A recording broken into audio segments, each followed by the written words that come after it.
Animal Farm by George Orwell. Chapter 1. Mr. Jones, of the Manor Farm, had locked the henhouses for the night, but was too drunk to remember to shut the potholes.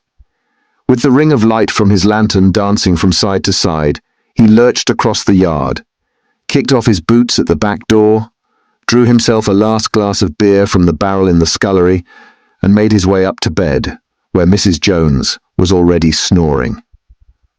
As soon as the light in the bedroom went out, there was a stirring and a fluttering all through the farm buildings.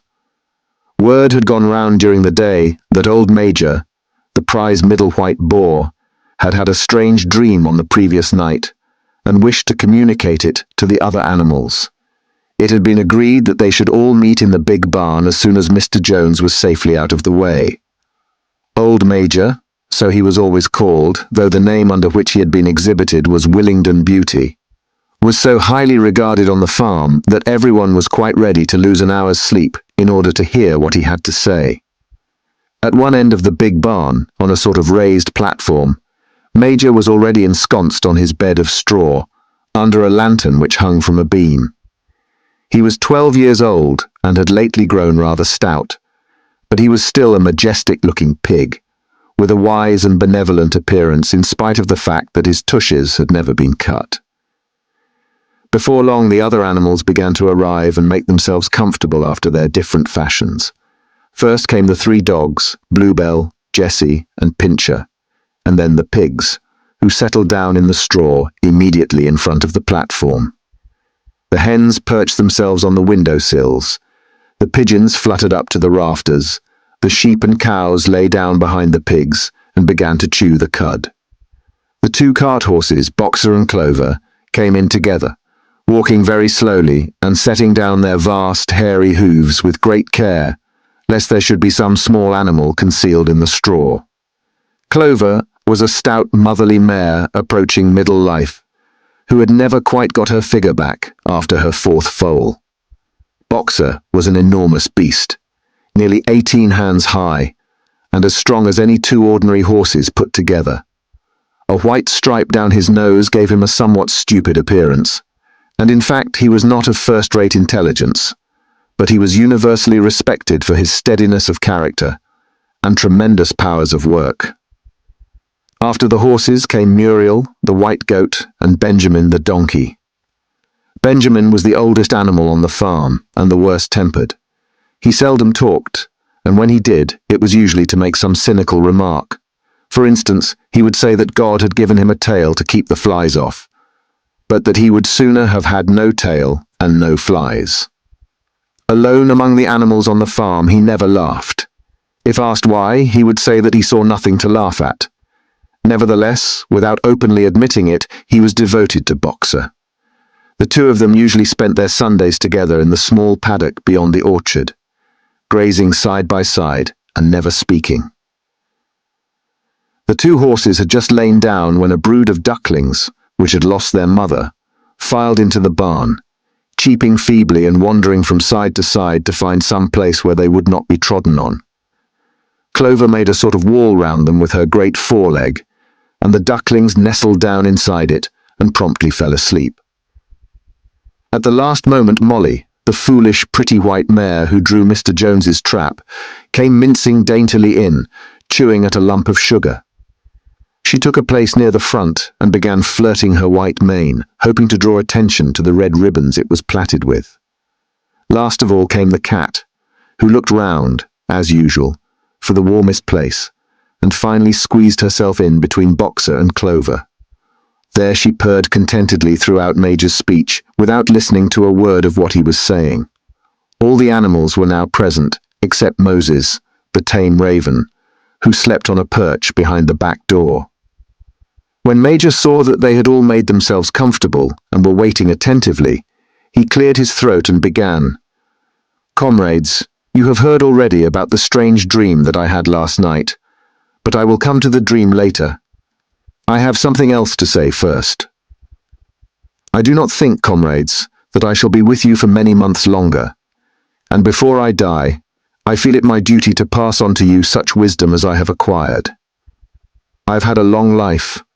I've had much time for thought as I lay alone in my stall, and I think I may say that I understand the nature of life on this earth as well as any animal now living.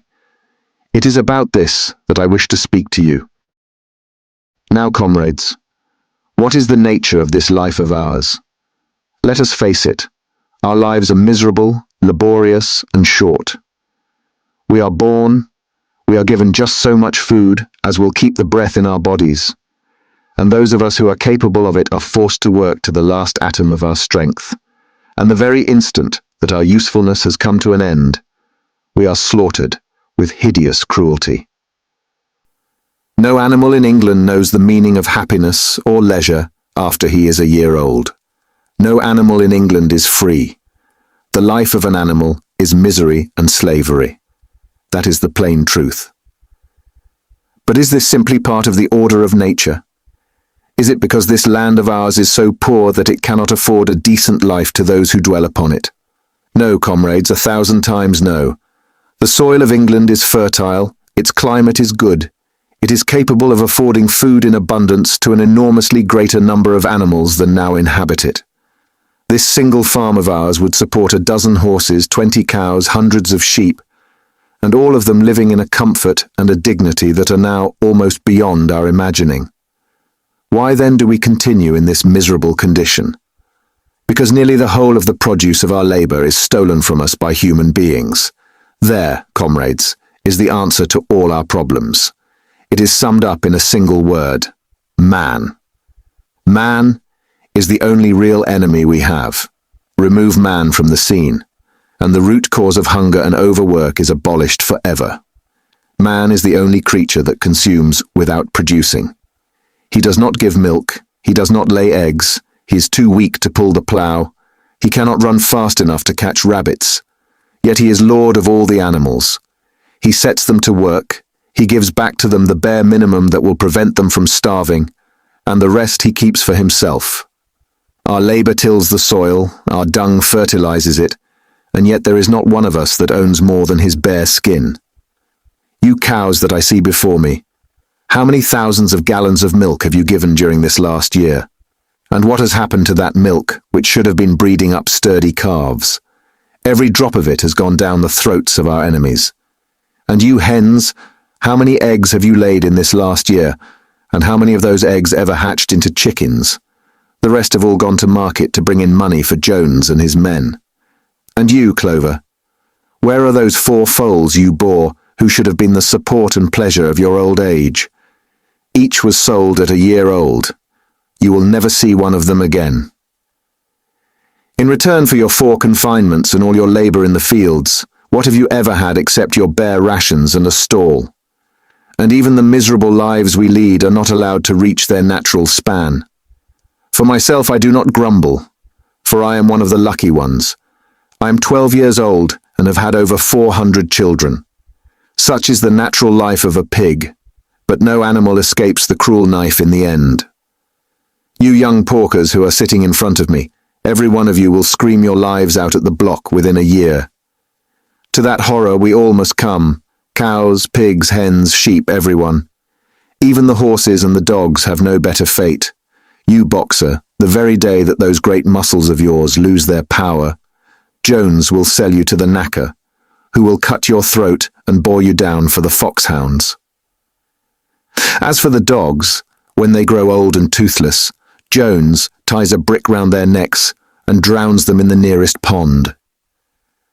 Is it not crystal clear then, comrades, that all the evils of this life of ours spring from the tyranny of human beings? Only get rid of man, and the produce of our labor would be our own. Almost overnight, we could become rich and free. What then must we do? Why, work night and day, body and soul, for the overthrow of the human race. That is my message to you, comrades. Rebellion. I do not know when that rebellion will come. It might be in a week or in 100 years. But I know, as surely as I see this straw beneath my feet, that sooner or later justice will be done. Fix your eyes on that, comrades, throughout the short remainder of your lives. And above all, pass on this message of mine to those who come after you, so that future generations shall carry on the struggle until it is victorious. And remember, comrades, your resolution must never falter. No argument must lead you astray. Never listen when they tell you that man and the animals have a common interest, that the prosperity of the one is the prosperity of the others. It is all lies. Man serves the interests of no creature except himself. And among us animals let there be perfect unity, perfect comradeship in the struggle. All men are enemies. All animals are comrades. At this moment, there was a tremendous uproar. While Major was speaking, 4 large rats had crept out of their holes and were sitting on their hindquarters, listening to him. The dogs had suddenly caught sight of them, and it was only by a swift dash for their holes that the rats saved their lives. Major raised his trotter for silence. "Comrades," he said, "here is a point that must be settled. The wild creatures, such as rats and rabbits, are they our friends or our enemies? Let us put it to the vote. I propose this question to the meeting. Are rats comrades?" The vote was taken at once, and it was agreed by an overwhelming majority that rats were comrades. There were only 4 dissentients, the 3 dogs and the cat, who was afterwards discovered to have voted on both sides. Major continued, "I have little more to say. I merely repeat, remember always your duty of enmity towards man and all his ways. Whatever goes upon 2 legs is an enemy. Whatever goes upon 4 legs, or has wings, is a friend. And remember also that in fighting against man, we must not come to resemble him. Even when you have conquered him, do not adopt his vices. No animal must ever live in a house, or sleep in a bed, or wear clothes, or drink alcohol, or smoke tobacco, or touch money, or engage in trade. All the habits of man are evil. And above all, no animal must ever tyrannize over his own kind. Weak or strong, clever or simple, we are all brothers. No animal must ever kill any other animal. All animals are equal. And now, comrades, I will tell you about my dream of last night. I cannot describe that dream to you. It was a dream of the earth as it will be when man has vanished. But it reminded me of something that I had long forgotten. Many years ago, when I was a little pig, my mother and the other sows used to sing an old song of which they knew only the tune and the first 3 words. I had known that tune in my infancy, but it had long since passed out of my mind. Last night, however, it came back to me in my dream. And what is more, the words of the song also came back, words, I am certain, which were sung by the animals of long ago and have been lost to memory for generations. I will sing you that song now, comrades. I am old, and my voice is hoarse. But when I have taught you the tune, you can sing it better for yourselves. It is called Beasts of England. Old Major cleared his throat and began to sing. As he had said, his voice was hoarse, but he sang well enough, and it was a stirring tune, something between Clementine and La Cucaracha. The words ran, "Beasts of England, beasts of Ireland, beasts of every land and clime, hearken to my joyful tidings of the golden future time. Soon or late the day is coming, tyrant man shall be o'erthrown, and the fruitful fields of England shall be trod by beasts alone. Rings shall vanish from our noses, and the harness from our back, bit and spur shall rust forever, cruel whips no more shall crack, riches more than mind can picture, wheat and barley, oats and hay, clover, beans and mangel wurzels, shall be ours upon that day. Bright will shine the fields of England, purer shall its waters be, sweeter yet shall blow its breezes, on the day that sets us free. For that day we all must labour, though we die before it break. Cows and horses, geese and turkeys, all must toil for freedom's sake. Beasts of England, beasts of Ireland, beasts of every land and clime, hearken well and spread my tidings of the golden future time." The singing of this song threw the animals into the wildest excitement. Almost before Major had reached the end, they had begun singing it for themselves. Even the stupidest of them had already picked up the tune and a few of the words, and as for the clever ones, such as the pigs and dogs, they had the entire song by heart within a few minutes. And then, after a few preliminary tries, the whole farm burst out into Beasts of England in tremendous unison. The cows lowed it, the dogs whined it, the sheep bleated it, the horses whinnied it, the ducks quacked it. They were so delighted with the song that they sang it right through 5 times in succession, and might have continued singing it all night if they had not been interrupted. Unfortunately, the uproar awoke Mr. Jones, who sprang out of bed, making sure that there was a fox in the yard. He seized the gun which always stood in a corner of his bedroom, and let fly a charge of number 6 shot into the darkness. The pellets buried themselves in the wall of the barn, and the meeting broke up hurriedly. Everyone fled to his own sleeping place.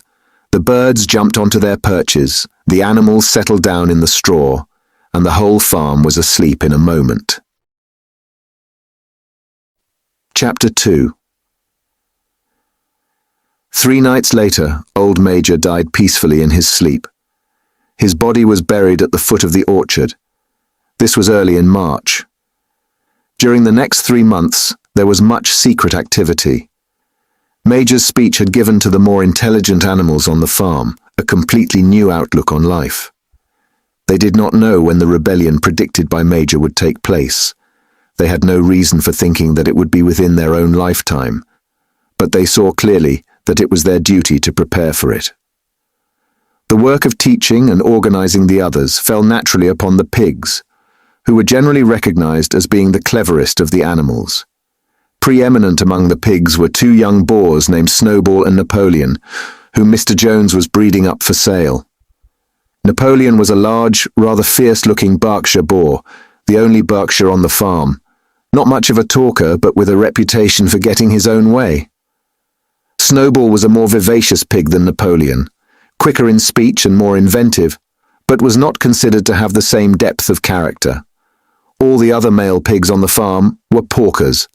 The best known among them was a small fat pig named Squealer, with very round cheeks, twinkling eyes, nimble movements, and a shrill voice. He was a brilliant talker, and when he was arguing some difficult point, he had a way of skipping from side to side and whisking his tail, which was somehow very persuasive. The others said of Squealer that he could turn black into white. These 3 had elaborated old Major's teachings into a complete system of thought, to which they gave the name of animalism. Several nights a week, after Mr. Jones was asleep, they held secret meetings in the barn and expounded the principles of animalism to the others. At the beginning they met with much stupidity and apathy. Some of the animals talked of the duty of loyalty to Mr. Jones, whom they referred to as Master, or made elementary remarks such as, "Mr. Jones feeds us. If he were gone, we should starve to death." Others asked such questions as, "Why should we care what happens after we are dead?" Or, "If this rebellion is to happen anyway, what difference does it make whether we work for it or not?" And the pigs had great difficulty in making them see that this was contrary to the spirit of animalism. The stupidest questions of all were asked by Molly, the white mare. The very first question she asked Snowball was, "Will there still be sugar after the rebellion?" "No," said Snowball firmly. "We have no means of making sugar on this farm. Besides, you do not need sugar. You will have all the oats and hay you want." "And shall I still be allowed to wear ribbons in my mane?" asked Molly. "Comrade," said Snowball, "those ribbons that you are so devoted to are the badge of slavery. Can you not understand that liberty is worth more than ribbons?" Molly agreed, but she did not sound very convinced. The pigs had an even harder struggle to counteract the lies put about by Moses, the tame raven. Moses, who was Mr. Jones's especial pet, was a spy and a tale-bearer, but he was also a clever talker. He claimed to know of the existence of a mysterious country called Sugar Candy Mountain, to which all animals went when they died. It was situated somewhere up in the sky, a little distance beyond the clouds, Moses said. In Sugar Candy Mountain, it was Sunday 7 days a week. Clover was in season all the year round, and lump sugar and linseed cake grew on the hedges. The animals hated Moses because he told tales and did no work, but some of them believed in Sugar Candy Mountain, and the pigs had to argue very hard to persuade them that there was no such place. Their most faithful disciples were the two cart horses, Boxer and Clover. These two had great difficulty in thinking anything out for themselves, but having once accepted the pigs as their teachers, they absorbed everything that they were told and passed it on to the other animals by simple arguments. They were unfailing in their attendance at the secret meetings in the barn and led the singing of Beasts of England, with which the meetings always ended. Now, as it turned out, the rebellion was achieved much earlier and more easily than anyone had expected. In past years, Mr. Jones, although a hard master, had been a capable farmer, but of late he had fallen on evil days. He had become much disheartened after losing money in a lawsuit and had taken to drinking more than was good for him. For whole days at a time he would lounge in his Windsor chair in the kitchen, reading the newspapers, drinking, and occasionally feeding Moses on crusts of bread soaked in beer. His men were idle and dishonest. The fields were full of weeds, the buildings wanted roofing, the hedges were neglected, and the animals were underfed. June came, and the hay was almost ready for cutting. On Midsummer's Eve, which was a Saturday, Mr. Jones went into Willingdon and got so drunk at the Red Lion that he did not come back till midday on Sunday. The men had milked the cows in the early morning and then had gone out rabbiting, without bothering to feed the animals. When Mr. Jones got back, he immediately went to sleep on the drawing-room sofa with the news of the world over his face, so that when evening came, the animals were still unfed. At last they could stand it no longer. One of the cows broke in the door of the store shed with her horn, and all the animals began to help themselves from the bins. It was just then that Mr. Jones woke up. The next moment he and his 4 men were in the store shed, with whips in their hands, lashing out in all directions. This was more than the hungry animals could bear. With one accord, though nothing of the kind had been planned beforehand, they flung themselves upon their tormentors.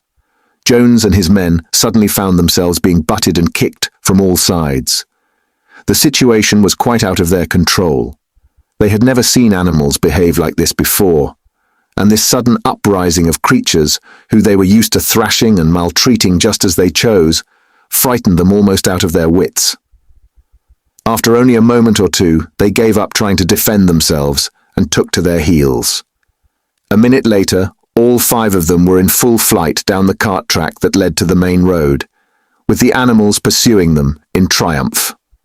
Mrs. Jones looked out of the bedroom window, saw what was happening, hurriedly flung a few possessions into a carpet bag, and slipped out of the farm by another way. Moses sprang off his perch and flapped after her, croaking loudly. Meanwhile, the animals had chased Jones and his men out onto the road and slammed the 5-barred gate behind them. And so, almost before they knew what was happening, the rebellion had been successfully carried through. Jones was expelled, and the Manor Farm was theirs. For the first few minutes, the animals could hardly believe in their good fortune. Their first act was to gallop in a body right round the boundaries of the farm, as though to make quite sure that no human being was hiding anywhere upon it. Then they raced back to the farm buildings to wipe out the last traces of Jones's hated reign. The harness room at the end of the stables was broken open. The bits, the nose rings, the dog chains, the cruel knives with which Mr. Jones had been used to castrate the pigs and lambs were all flung down the well. The reins, the halters, the blinkers, the degrading nose bags were thrown onto the rubbish fire which was burning in the yard. So were the whips. All the animals capered with joy when they saw the whips going up in flames. Snowball also threw onto the fire the ribbons with which the horses' manes and tails had usually been decorated on market days. Ribbons, he said, should be considered as clothes, which are the mark of a human being. All animals should go naked. When Boxer heard this, he fetched the small straw hat which he wore in summer to keep the flies out of his ears, and flung it onto the fire with the rest.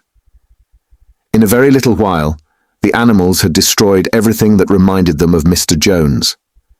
Napoleon then led them back to the store shed and served out a double ration of corn to everybody, with 2 biscuits for each dog. Then they sang Beasts of England from end to end 7 times running, and after that they settled down for the night and slept as they had never slept before. But they woke at dawn, as usual, and suddenly remembering the glorious thing that had happened, they all raced out into the pasture together. A little way down the pasture there was a knoll that commanded a view of most of the farm. The animals rushed to the top of it and gazed round them in the clear morning light. Yes, it was theirs. Everything that they could see was theirs. In the ecstasy of that thought, they gambolled round and round. They hurled themselves into the air in great leaps of excitement.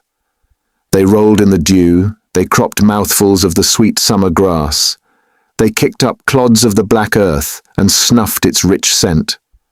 Then they made a tour of inspection of the whole farm and surveyed, with speechless admiration, the ploughland, the hayfield, the orchard, the pool, the spinney. It was as though they had never seen these things before, and even now they could hardly believe that it was all their own. Then they filed back to the farm buildings and halted in silence outside the door of the farmhouse. That was theirs too, but they were frightened to go inside. After a moment, however, Snowball and Napoleon butted the door open with their shoulders, and the animals entered in single file, walking with the utmost care for fear of disturbing anything. They tiptoed from room to room, afraid to speak above a whisper, and gazing with a kind of awe at the unbelievable luxury, at the beds with their feather mattresses, the looking-glasses, the horsehair sofa, the Brussels carpet, the lithograph of Queen Victoria over the drawing-room mantelpiece. They were just coming down the stairs when Molly was discovered to be missing. Going back, the others found that she had remained behind in the best bedroom. She had taken a piece of blue ribbon from Mrs. Jones's dressing table and was holding it against her shoulder and admiring herself in the glass in a very foolish manner. The others reproached her sharply, and they went outside. Some hams hanging in the kitchen were taken out for burial, and the barrel of beer in the scullery was stove in with a kick from Boxer's hoof. Otherwise nothing in the house was touched. A unanimous resolution was passed on the spot that the farmhouse should be preserved as a museum. All were agreed that no animal must ever live there. The animals had their breakfast, and then Snowball and Napoleon called them together again. "Comrades," said Snowball, "it is 6:30, and we have a long day before us. Today we begin the hay harvest. But there is another matter that must be attended to first." The pigs now revealed that during the past 3 months they had taught themselves to read and write from an old spelling book which had belonged to Mr. Jones's children, and which had been thrown on the rubbish heap. Napoleon sent for pots of black and white paint and led the way down to the 5-barred gate that gave on to the main road. Then Snowball, for it was Snowball who was best at writing, took a brush between the 2 knuckles of his trotter, painted out Manor Farm from the top bar of the gate, and in its place painted Animal Farm. This was to be the name of the farm from now onwards. After this they went back to the farm buildings, where Snowball and Napoleon sent for a ladder which they caused to be set against the end wall of the big barn. They explained that by their studies of the past 3 months, the pigs had succeeded in reducing the principles of animalism to 7 commandments. These 7 commandments would now be inscribed on the wall. They would form an unalterable law by which all the animals on Animal Farm must live forever after. With some difficulty, for it is not easy for a pig to balance himself on a ladder, Snowball climbed up and set to work, with Squealer a few rungs below him, holding the paint pot. The commandments were written on the tarred wall in great white letters that could be read 30 yards away. They ran thus. The 7 commandments. 1. Whatever goes upon 2 legs is an enemy. 2. Whatever goes upon 4 legs or has wings is a friend. 3. No animal shall wear clothes. 4. No animal shall sleep in a bed. 5. No animal shall drink alcohol. 6. No animal shall kill any other animal. 7. All animals are equal.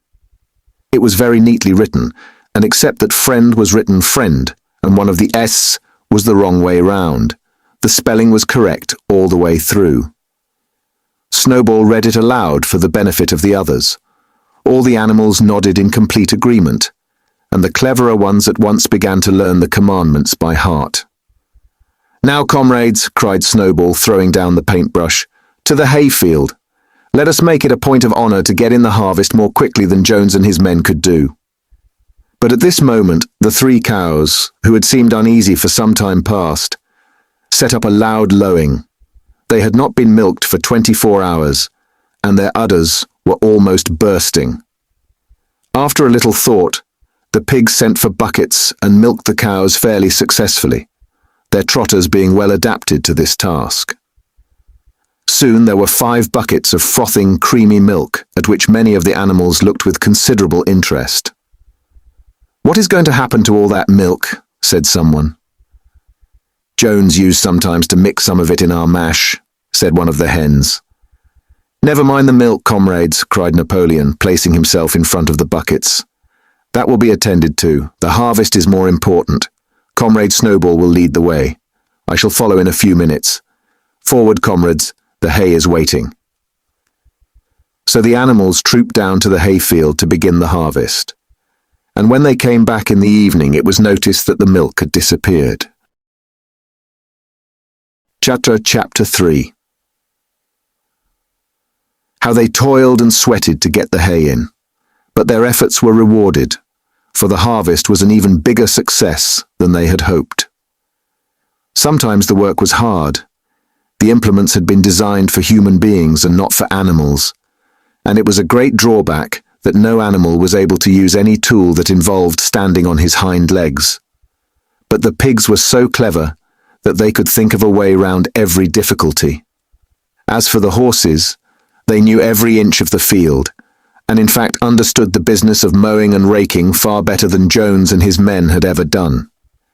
The pigs did not actually work, but directed and supervised the others. With their superior knowledge, it was natural that they should assume the leadership. Boxer and Clover would harness themselves to the cutter or the horse rake. No bits or reins were needed in these days, of course, and tramp steadily round and round the field with a pig walking behind and calling out "Gee up, comrade," or "Woe back, comrade," as the case might be. And every animal down to the humblest worked at turning the hay and gathering it. Even the ducks and hens toiled to and fro all day in the sun, carrying tiny wisps of hay in their beaks. In the end, they finished the harvest in 2 days, less time than it had usually taken Jones and his men. Moreover, it was the biggest harvest that the farm had ever seen. There was no wastage whatever. The hens and ducks with their sharp eyes had gathered up the very last stalk, and not an animal on the farm had stolen so much as a mouthful. All through that summer, the work of the farm went like clockwork. The animals were happy as they had never conceived it possible to be. Every mouthful of food was an acute, positive pleasure, now that it was truly their own food, produced by themselves and for themselves, not doled out to them by a grudging master. With the worthless, parasitical human beings gone, there was more for everyone to eat. There was more leisure too, inexperienced though the animals were. They met with many difficulties. For instance, later in the year, when they harvested the corn, they had to tread it out in the ancient style and blow away the chaff with their breath, since the farm possessed no threshing machine. But the pigs with their cleverness and Boxer with his tremendous muscles always pulled them through. Boxer was the admiration of everybody. He had been a hard worker even in Jones's time, but now he seemed more like 3 horses than 1. There were days when the entire work of the farm seemed to rest on his mighty shoulders. From morning to night he was pushing and pulling, always at the spot where the work was hardest. He had made an arrangement with one of the cockerels to call him in the mornings half an hour earlier than anyone else, and would put in some volunteer labor at whatever seemed to be most needed, before the regular day's work began. His answer to every problem, every setback was, "I will work harder," which he had adopted as his personal motto. But everyone worked according to his capacity. The hens and ducks, for instance, saved 5 bushels of corn at the harvest by gathering up the stray grains. Nobody stole. Nobody grumbled over his rations. The quarrelling and biting and jealousy which had been normal features of life in the old days had almost disappeared. Nobody shirked, or almost nobody. Molly, it was true, was not good at getting up in the mornings and had a way of leaving work early on the ground that there was a stone in her hoof, and the behaviour of the cat was somewhat peculiar. It was soon noticed that when there was work to be done, the cat could never be found. She would vanish for hours on end and then reappear at meal times, or in the evening after work was over, as though nothing had happened. But she always made such excellent excuses, and purred so affectionately, that it was impossible not to believe in her good intentions.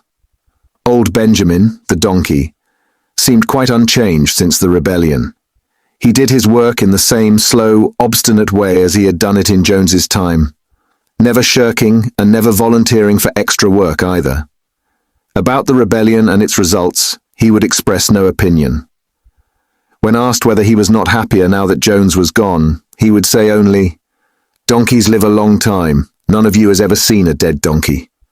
And the others had to be content with this cryptic answer.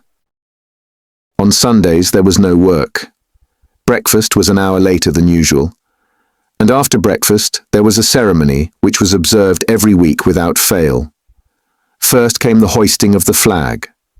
Snowball had found in the harness room an old green tablecloth of Mrs. Jones's, and had painted on it a hoof and a horn in white.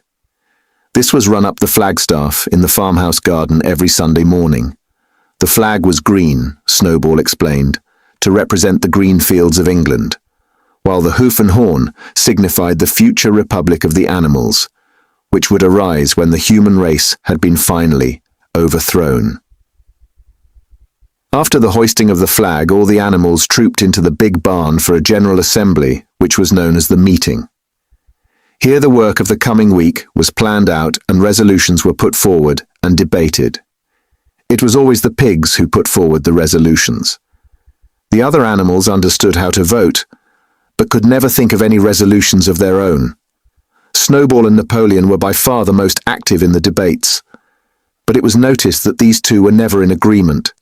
Whatever suggestion either of them made, the other could be counted on to oppose it. Even when it was resolved, a thing no one could object to in itself, to set aside the small paddock behind the orchard as a home of rest for animals who were past work, there was a stormy debate over the correct retiring age for each class of animal. The meeting always ended with the singing of Beasts of England, and the afternoon was given up to recreation.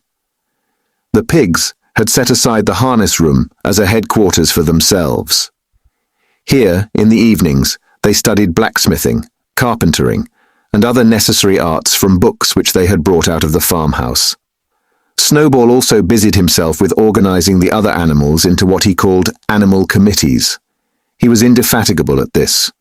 He formed the Egg Production Committee for the hens, the Clean Tails League for the cows, the Wild Comrades Re-Education Committee. The object of this was to tame the rats and rabbits, the Whiter Wool Movement for the sheep, and various others, besides instituting classes in reading and writing. On the whole, these projects were a failure. The attempt to tame the wild creatures, for instance, broke down almost immediately. They continued to behave very much as before, and when treated with generosity, simply took advantage of it. The cat joined the Re-Education Committee and was very active in it for some days. She was seen one day sitting on a roof and talking to some sparrows who were just out of her reach. She was telling them that all animals were now comrades, and that any sparrow who chose could come and perch on her paw. But the sparrows kept their distance. The reading and writing classes, however, were a great success. By the autumn, almost every animal on the farm was literate in some degree. As for the pigs, they could already read and write perfectly. The dogs learned to read fairly well, but were not interested in reading anything except the 7 Commandments.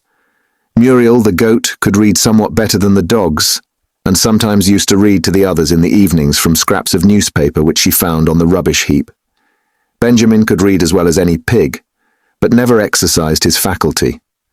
So far as he knew, he said, there was nothing worth reading. Clover learnt the whole alphabet, but could not put words together. Boxer could not get beyond the letter D. He would trace out A, B, C, D, in the dust with his great hoof, and then would stand staring at the letters with his ears back, sometimes shaking his forelock, trying with all his might to remember what came next and never succeeding. On several occasions, indeed, he did learn E, F, G, H, but by the time he knew them, it was always discovered that he had forgotten A, B, C, and D. Finally, he decided to be content with the first 4 letters and used to write them out once or twice every day to refresh his memory. Molly refused to learn any but the 6 letters which spelt her own name. She would form these very neatly out of pieces of twig, and would then decorate them with a flower or two and walk round them admiring them. None of the other animals on the farm could get further than the letter A. It was also found that the stupider animals, such as the sheep, hens, and ducks, were unable to learn the 7 commandments by heart.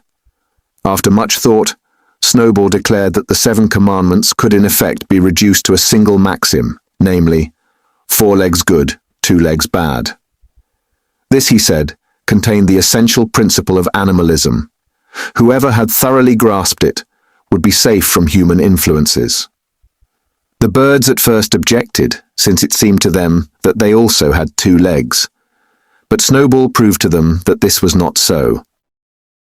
A bird's wing, comrades, he said, is an organ of propulsion and not of manipulation. It should therefore be regarded as a leg. The distinguishing mark of man is the hand, the instrument with which he does all his mischief.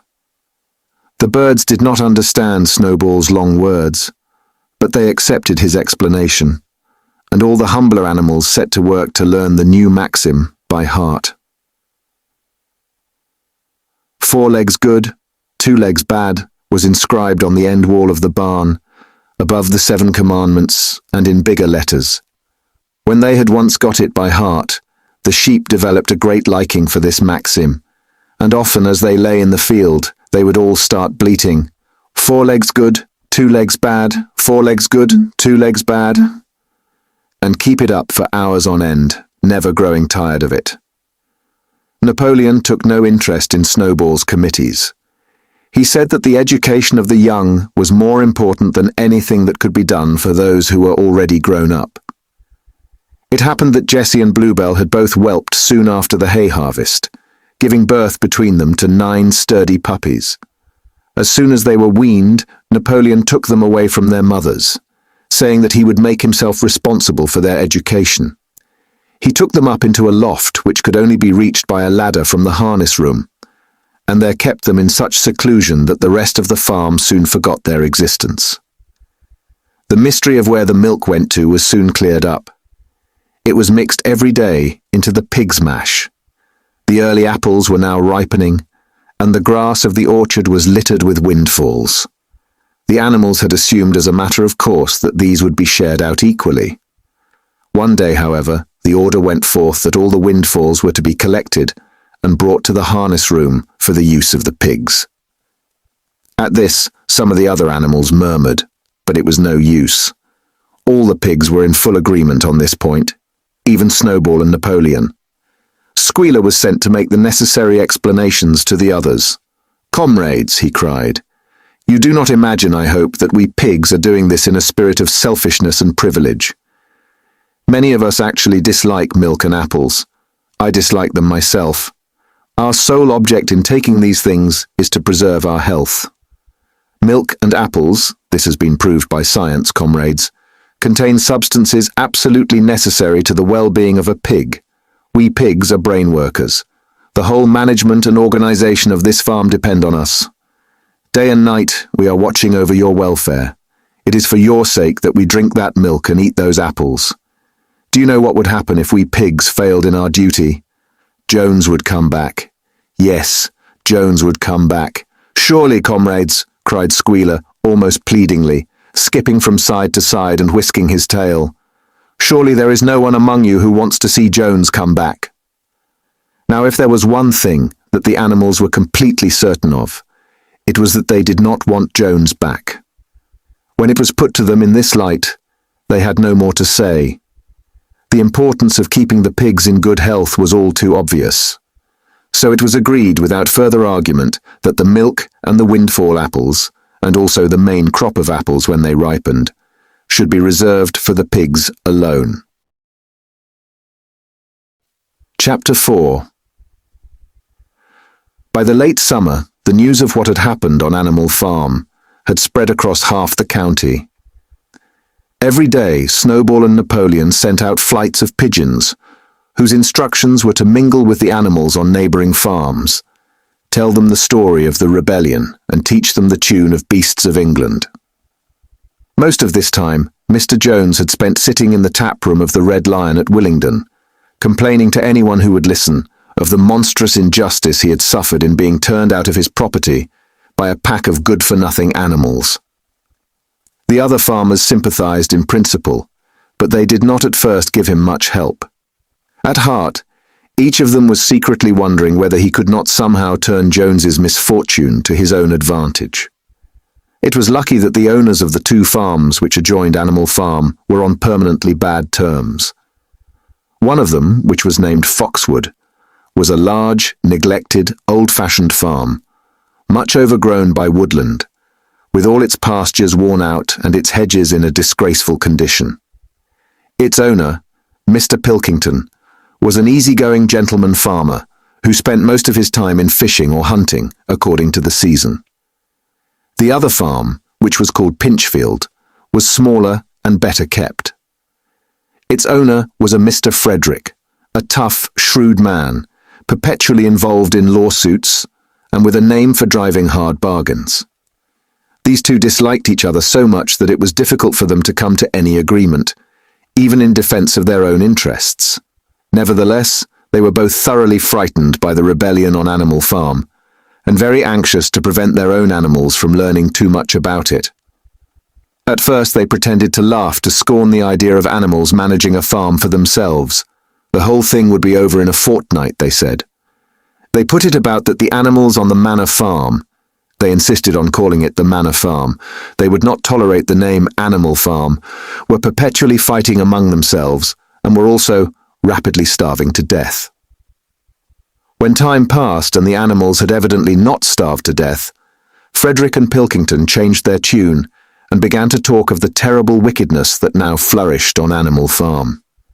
It was given out that the animals there practiced cannibalism, tortured one another with red-hot horseshoes, and had their females in common. This was what came of rebelling against the laws of nature, Frederick and Pilkington said. However, these stories were never fully believed. Rumors of a wonderful farm, where the human beings had been turned out and the animals managed their own affairs, continued to circulate in vague and distorted forms, and throughout that year a wave of rebelliousness ran through the countryside. Bulls, which had always been tractable, suddenly turned savage. Sheep broke down hedges and devoured the clover. Cows kicked the pail over.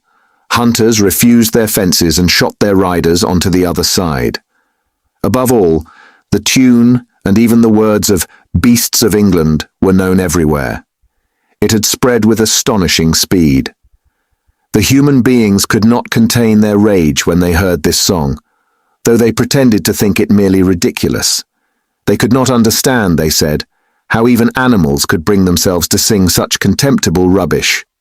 Any animal caught singing it was given a flogging on the spot. And yet the song was irrepressible. The blackbirds whistled it in the hedges, the pigeons cooed it in the elms.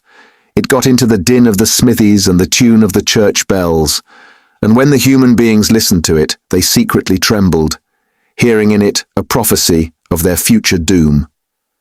Early in October, when the corn was cut and stacked and some of it was already threshed, a flight of pigeons came whirling through the air and alighted in the yard of Animal Farm in the wildest excitement.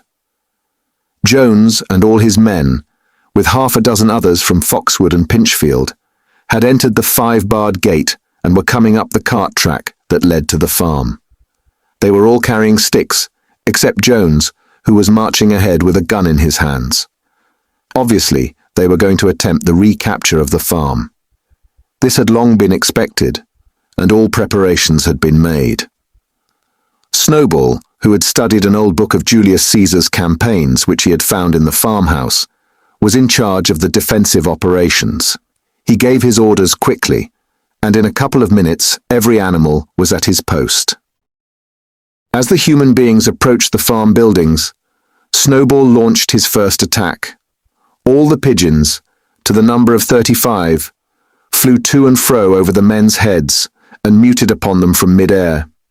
And while the men were dealing with this, the geese, who had been hiding behind the hedge, rushed out and pecked viciously at the calves of their legs. However, this was only a light skirmishing maneuver, intended to create a little disorder, and the men easily drove the geese off with their sticks.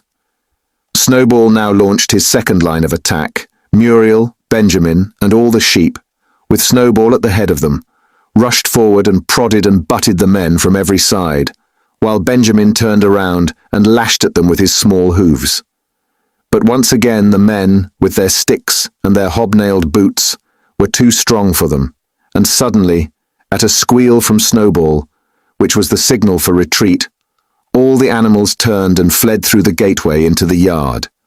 The men gave a shout of triumph. They saw, as they imagined, their enemies in flight, and they rushed after them in disorder. This was just what Snowball had intended. As soon as they were well inside the yard, the 3 horses, the 3 cows, and the rest of the pigs, who had been lying in ambush in the cowshed, suddenly emerged in their rear, cutting them off. Snowball now gave the signal for the charge. He himself dashed straight for Jones. Jones saw him coming, raised his gun and fired.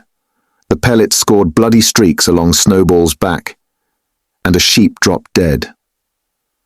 Without halting for an instant, Snowball flung his 15-stone against Jones's legs. Jones was hurled into a pile of dung, and his gun flew out of his hands. But the most terrifying spectacle of all was Boxer, rearing up on his hind legs and striking out with his great iron-shod hoofs like a stallion. His very first blow took a stable lad from Foxwood on the skull and stretched him lifeless in the mud. At the sight, several men dropped their sticks and tried to run. Panic overtook them, and the next moment all the animals together were chasing them round and round the yard. They were gored, kicked, bitten, trampled on. There was not an animal on the farm that did not take vengeance on them after his own fashion. Even the cat suddenly leapt off a roof onto a cowman's shoulders and sank her claws in his neck, at which he yelled horribly. At a moment when the opening was clear, the men were glad enough to rush out of the yard and make a bolt for the main road. And so within 5 minutes of their invasion, they were in ignominious retreat by the same way as they had come, with a flock of geese hissing after them and pecking at their calves all the way. All the men were gone except one.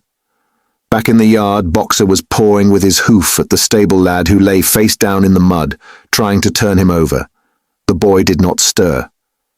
"He is dead," said Boxer sorrowfully.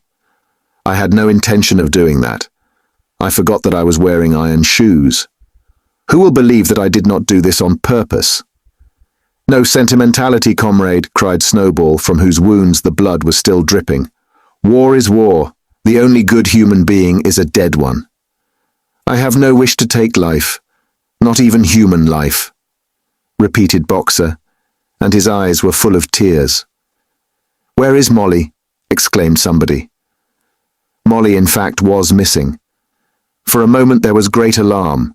It was feared that the men might have harmed her in some way, or even carried her off with them.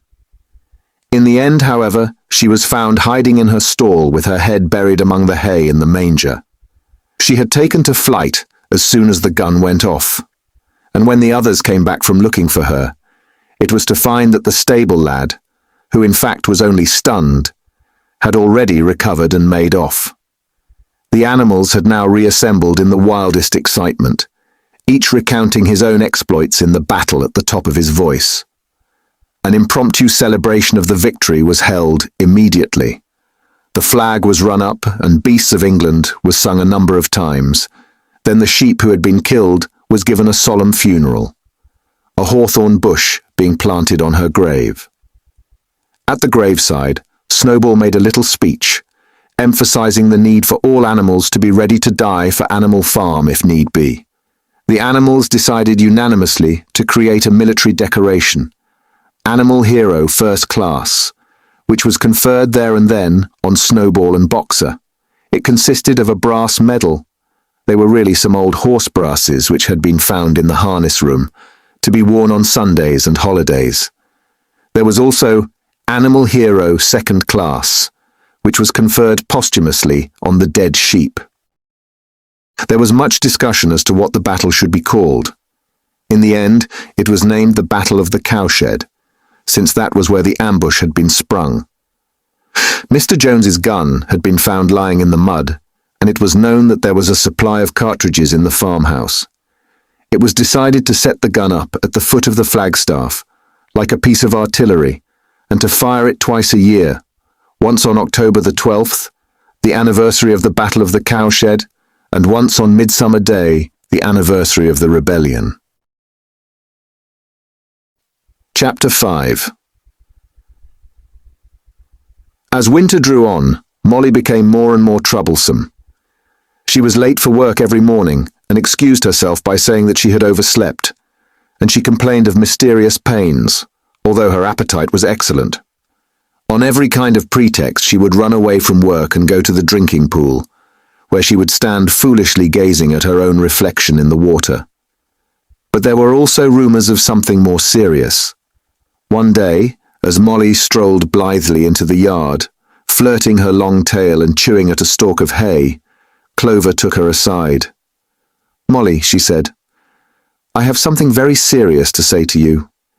This morning I saw you looking over the hedge that divides Animal Farm from Foxwood. One of Mr. Pilkington's men was standing on the other side of the hedge, and I was a long way away, but I'm almost certain I saw this. He was talking to you, and you were allowing him to stroke your nose. What does that mean, Molly?" "He didn't. I wasn't. It isn't true," cried Molly, beginning to prance about and paw the ground. "Molly, look me in the face. Do you give me your word of honor that that man was not stroking your nose?" "It isn't true," repeated Molly, but she could not look Clover in the face, and the next moment she took to her heels and galloped away into the field. A thought struck Clover. Without saying anything to the others, she went to Molly's stall and turned over the straw with her hoof. Hidden under the straw was a little pile of lump sugar and several bunches of ribbon of different colors. 3 days later, Molly disappeared. For some weeks, nothing was known of her whereabouts. Then the pigeons reported that they had seen her on the other side of Willingdon. She was between the shafts of a smart dog cart painted red and black which was standing outside a public house. A fat, red-faced man in check breeches and gaiters, who looked like a publican, was stroking her nose and feeding her with sugar. Her coat was newly clipped and she wore a scarlet ribbon round her forelock. She appeared to be enjoying herself, so the pigeons said. None of the animals ever mentioned Molly again. In January there came bitterly hard weather. The earth was like iron, and nothing could be done in the fields. Many meetings were held in the big barn, and the pigs occupied themselves with planning out the work of the coming season. It had come to be accepted that the pigs, who were manifestly cleverer than the other animals, should decide all questions of farm policy, though their decisions had to be ratified by a majority vote. This arrangement would have worked well enough if it had not been for the disputes between Snowball and Napoleon. These two disagreed at every point where disagreement was possible. If one of them suggested sowing a bigger acreage with barley, the other was certain to demand a bigger acreage of oats, and if one of them said that such and such a field was just right for cabbages, the other would declare that it was useless for anything except roots. Each had his own following, and there were some violent debates. At the meetings, Snowball often won over the majority by his brilliant speeches, but Napoleon was better at canvassing support for himself in between times. He was especially successful with the sheep. Of late, the sheep had taken to bleating, "4 legs good, 2 legs bad, both in and out of season," and they often interrupted the meeting with this. It was noticed that they were especially liable to break into 4 legs good, 2 legs bad at crucial moments in Snowball's speeches. Snowball had made a close study of some back numbers of the Farmer and Stock Breeder, which he had found in the farmhouse, and was full of plans for innovations and improvements. He talked learnedly about field drains, silage, and basic slag, and had worked out a complicated scheme for all the animals to drop their dung directly in the fields, at a different spot every day, to save the labour of cartage. Napoleon produced no schemes of his own, but said quietly that snowballs would come to nothing, and seemed to be biding his time. But of all their controversies, none was so bitter as the one that took place over the windmill. In the long pasture, not far from the farm buildings, there was a small knoll which was the highest point on the farm. After surveying the ground, Snowball declared that this was just the place for a windmill, which could be made to operate a dynamo and supply the farm with electrical power.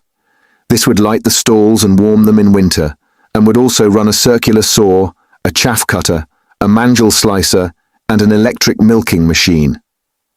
The animals had never heard of anything of this kind before, for the farm was an old-fashioned one and had only the most primitive machinery.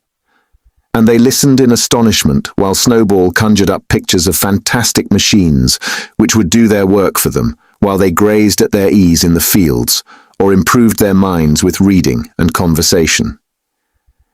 Within a few weeks, Snowball's plans for the windmill were fully worked out. The mechanical details came mostly from 3 books, which had belonged to Mr. Jones. 1,000 useful things to do about the house, Every man his own bricklayer, and Electricity for Beginners. Snowball used as his study a shed which had once been used for incubators and had a smooth wooden floor suitable for drawing on. He was closeted there for hours at a time. With his books held open by a stone, and with a piece of chalk gripped between the knuckles of his trotter, he would move rapidly to and fro, drawing in line after line and uttering little whimpers of excitement. Gradually the plans grew into a complicated mass of cranks and cogwheels, covering more than half the floor, which the other animals found completely unintelligible, but very impressive. All of them came to look at Snowball's drawings at least once a day. Even the hens and ducks came, and were at pains not to tread on the chalk marks. Only Napoleon held aloof.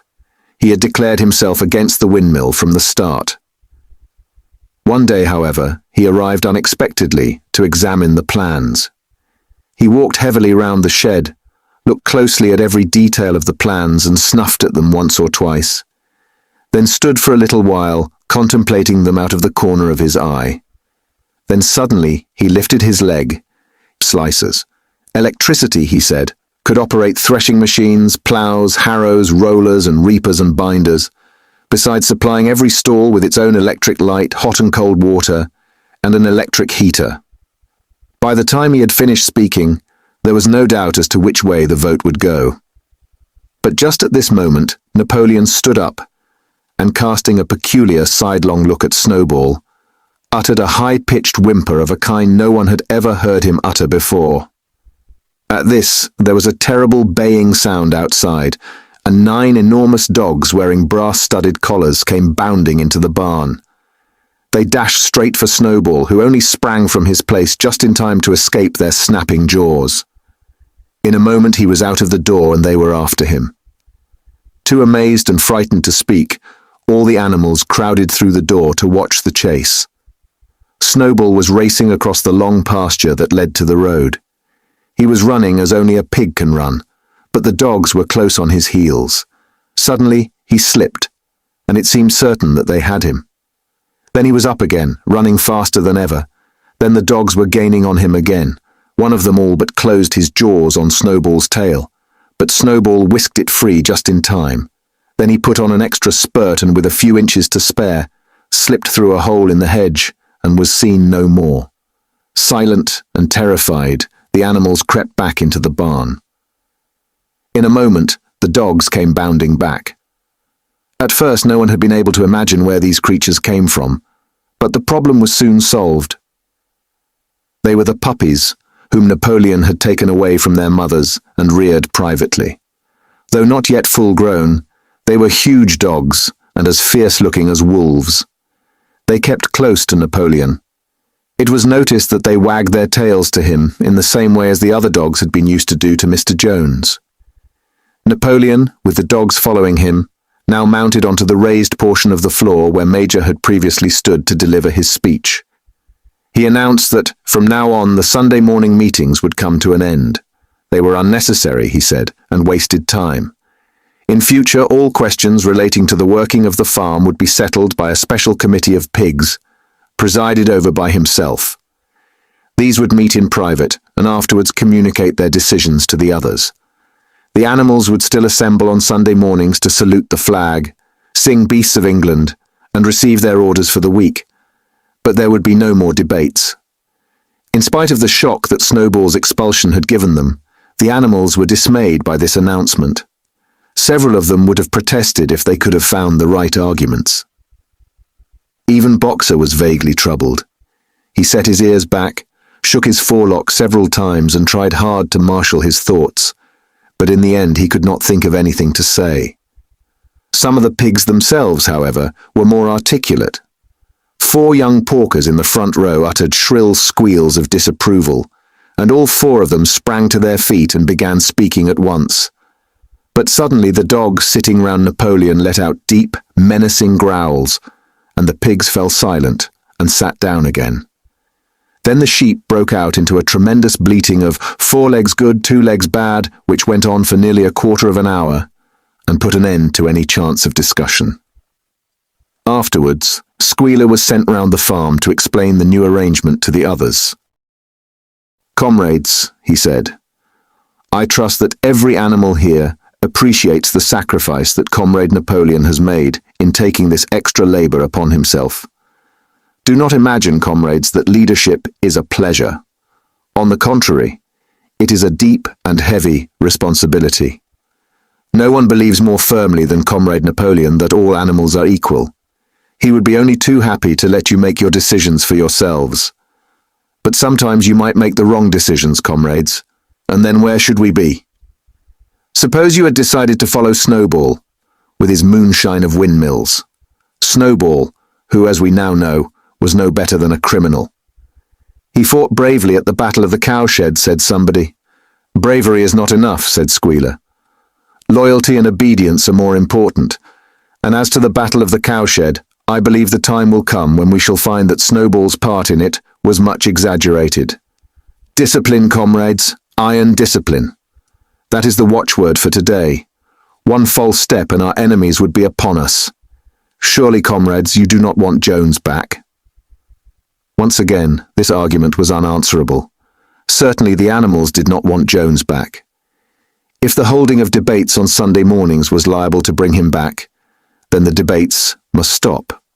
Boxer, who had now had time to think things over, voiced the general feeling by saying, "If Comrade Napoleon says it, it must be right." And from then on he adopted the maxim, "Napoleon is always right," in addition to his private motto of, "I will work harder." By this time, the weather had broken and the spring ploughing had begun. The shed where Snowball had drawn his plans of the windmill had been shut up, and it was assumed that the plans had been rubbed off the floor. Every Sunday morning at 10 o'clock, the animals assembled in the big barn to receive their orders for the week. The skull of old Major, now clean of flesh, had been disinterred from the orchard and set up on a stump at the foot of the flagstaff, beside the gun. After the hoisting of the flag, the animals were required to file past the skull in a reverent manner before entering the barn. Nowadays they did not sit all together as they had done in the past. Napoleon, with Squealer and another pig named Minimus, who had a remarkable gift for composing songs and poems, sat on the front of the raised platform, with the 9 young dogs forming a semicircle round them, and the other pigs sitting behind. The rest of the animals sat facing them in the main body of the barn.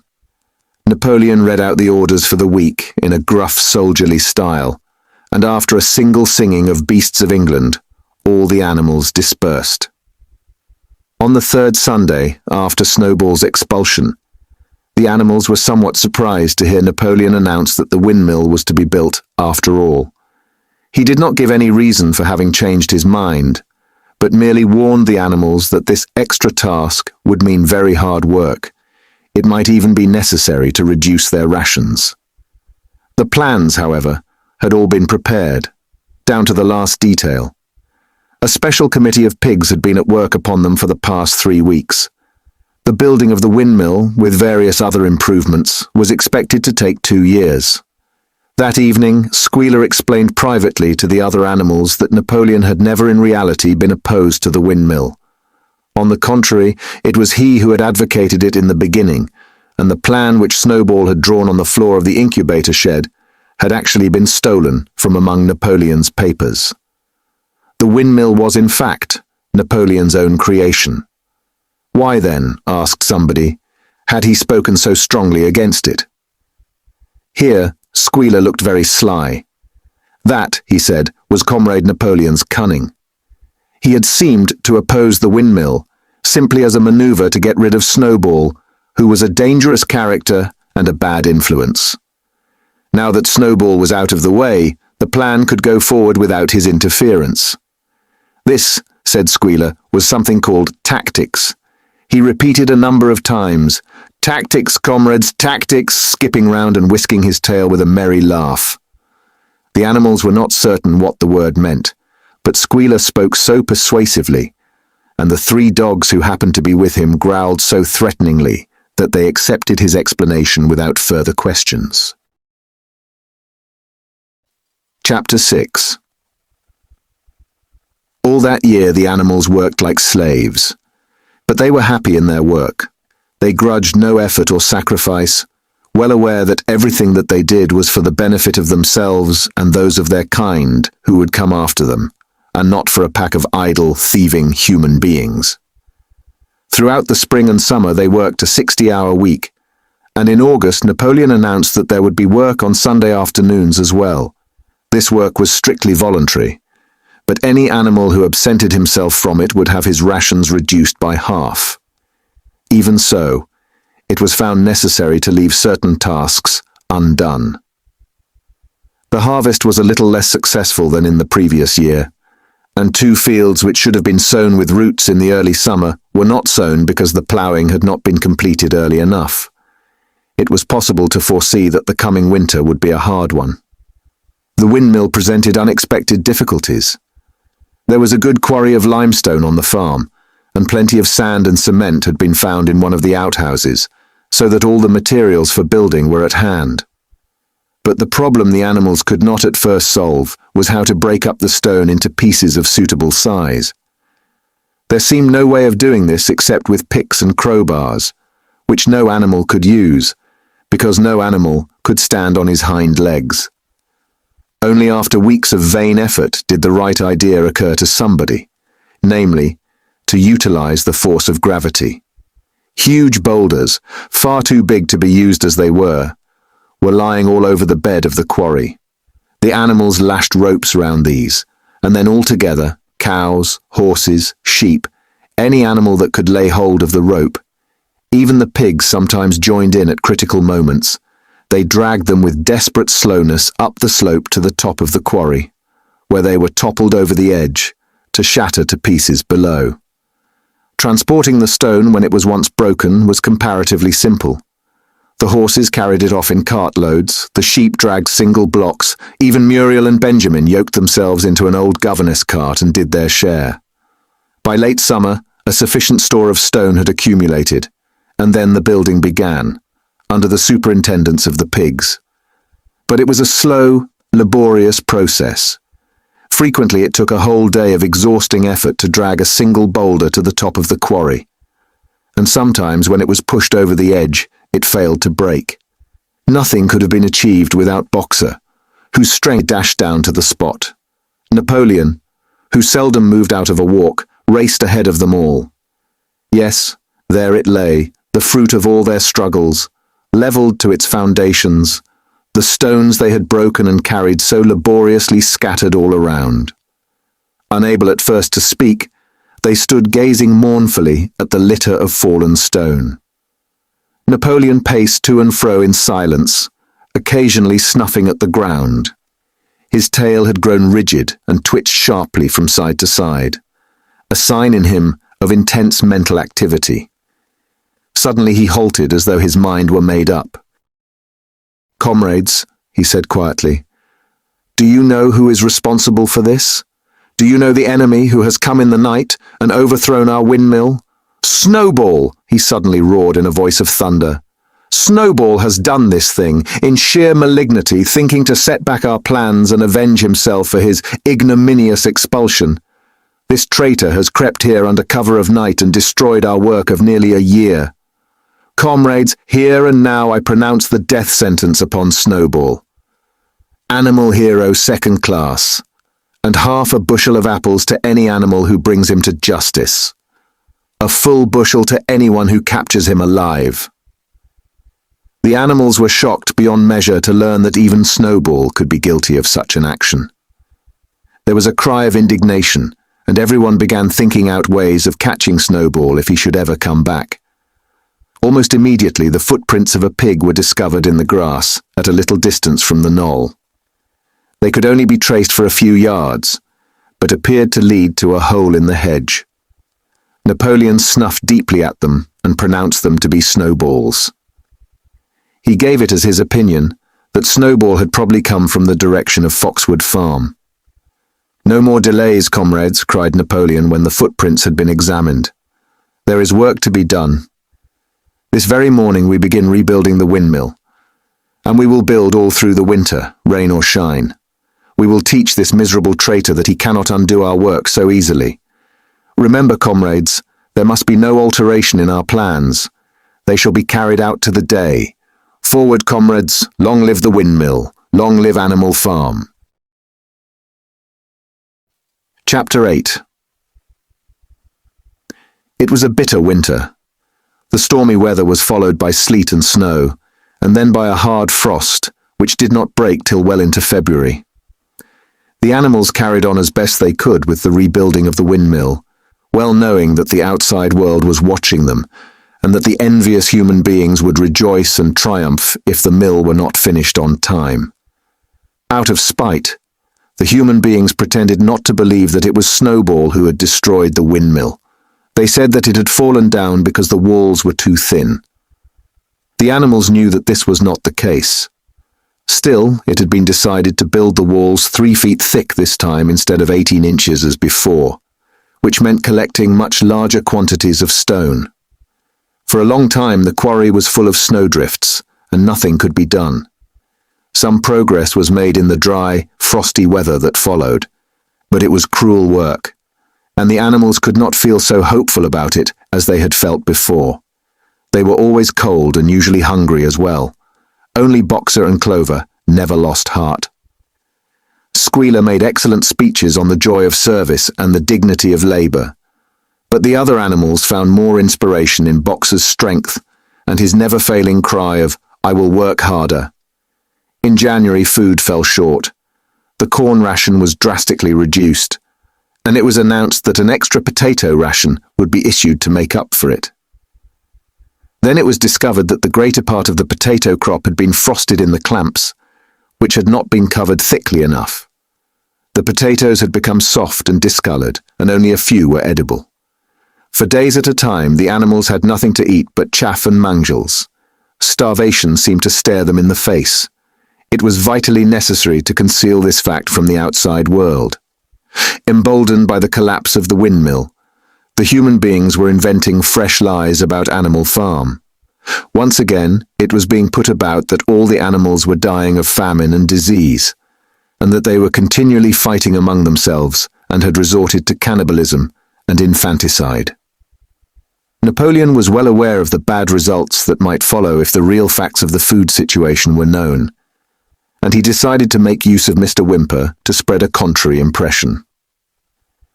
Hitherto the animals had had little or no contact with Whymper on his weekly visits.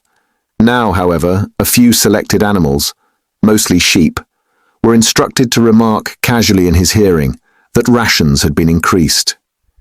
In addition, Napoleon ordered the almost empty bins in the store shed to be filled nearly to the brim with sand, which was then covered up with what remained of the grain and meal. On some suitable pretext, Whymper was led through the store shed and allowed to catch a glimpse of the bins. He was deceived and continued to report to the outside world that there was no food shortage on Animal Farm. Nevertheless, towards the end of January, it became obvious that it would be necessary to procure some more grain from somewhere. In these days, Napoleon rarely appeared in public, but spent all his time in the farmhouse, which was guarded at each door by fierce-looking dogs. When he did emerge, it was in a ceremonial manner, with an escort of 6 dogs who closely surrounded him and growled if anyone came too near. Frequently, he did not even appear on Sunday mornings, but issued his orders through one of the other pigs, usually Squealer. One Sunday morning, Squealer announced that the hens, who had just come in to lay again, must surrender their eggs. Napoleon had accepted through Whimper a contract for 400 eggs a week. The price of these would pay for enough grain and meal to keep the farm going till summer came on and conditions were easier. When the hens heard this, they raised a terrible outcry. They had been warned earlier that this sacrifice might be necessary, but had not believed that it would really happen. They were just getting their clutches ready for the spring sitting, and they protested that to take the eggs away now was murder. For the first time since the expulsion of Jones, there was something resembling a rebellion. Led by 3 young black Minorca pullets, the hens made a determined effort to thwart Napoleon's wishes. Their method was to fly up to the rafters and there lay their eggs, which smashed to pieces on the floor. Napoleon acted swiftly and ruthlessly. He ordered the hens' rations to be stopped, and decreed that any animal giving so much as a grain of corn to a hen should be punished by death. The dogs saw to it that these orders were carried out. For 5 days the hens held out, then they capitulated and went back to their nesting boxes. 9 hens had died in the meantime. Their bodies were buried in the orchard, and it was given out that they had died of coccidiosis. Whimper heard nothing of this affair, and the eggs were duly delivered, a grocer's van driving up to the farm once a week to take them away. All this while no more had been seen of Snowball. He was rumoured to be hiding on one of the neighbouring farms, either Foxwood or Pinchfield. Napoleon was by this time on slightly better terms with the other farmers than before. It happened that there was in the yard a pile of timber which had been stacked there 10 years earlier when a beech spinney was cleared. It was well seasoned, and Whimper had advised Napoleon to sell it. Both Mr. Pilkington and Mr. Frederick were anxious to buy it. Napoleon was hesitating between the two, unable to make up his mind. It was noticed that whenever he seemed on the point of coming to an agreement with Frederick, Snowball was declared to be in hiding at Foxwood, while, when he inclined toward Pilkington, Snowball was said to be at Pinchfield. Suddenly, early in the spring, an alarming thing was discovered. Snowball was secretly frequenting the farm by night. The animals were so disturbed that they could hardly sleep in their stalls. Every night, it was said, he came creeping in under cover of darkness and performed all kinds of mischief. He stole the corn, he upset the milk pails, he broke the eggs, he trampled the seed beds, he gnawed the bark off the fruit trees. Whenever anything went wrong, it became usual to attribute it to Snowball. If a window was broken or a drain was blocked up, someone was certain to say that Snowball had come in the night and done it. And when the key of the store shed was lost, the whole farm was convinced that Snowball had thrown it down the well. Curiously enough, they went on believing this even after the mislaid key was found under a sack of meal. The cows declared unanimously that Snowball crept into their stalls and milked them in their sleep. The rats, which had been troublesome that winter, were also said to be in league with Snowball. Napoleon decreed that there should be a full investigation into Snowball's activities. With his dogs in attendance, he set out and made a careful tour of inspection of the farm buildings, the other animals following at a respectful distance. At every few steps, Napoleon stopped and snuffed the ground for traces of Snowball's footsteps, which he said he could detect by the smell. He snuffed in every corner, in the barn, in the cowshed, in the hen houses, in the vegetable garden, and found traces of Snowball almost everywhere. He would put his snout to the ground, give several deep sniffs, and exclaim in a terrible voice, "Snowball! He has been here! I can smell him distinctly." And at the word Snowball, all the dogs let out blood-curdling growls and showed their side teeth. The animals were thoroughly frightened. It seemed to them as though Snowball was some kind of invisible influence, pervading the air about them and menacing them with all kinds of dangers. In the evening, Squealer called them together, and with an alarmed expression on his face told them that he had some serious news to report.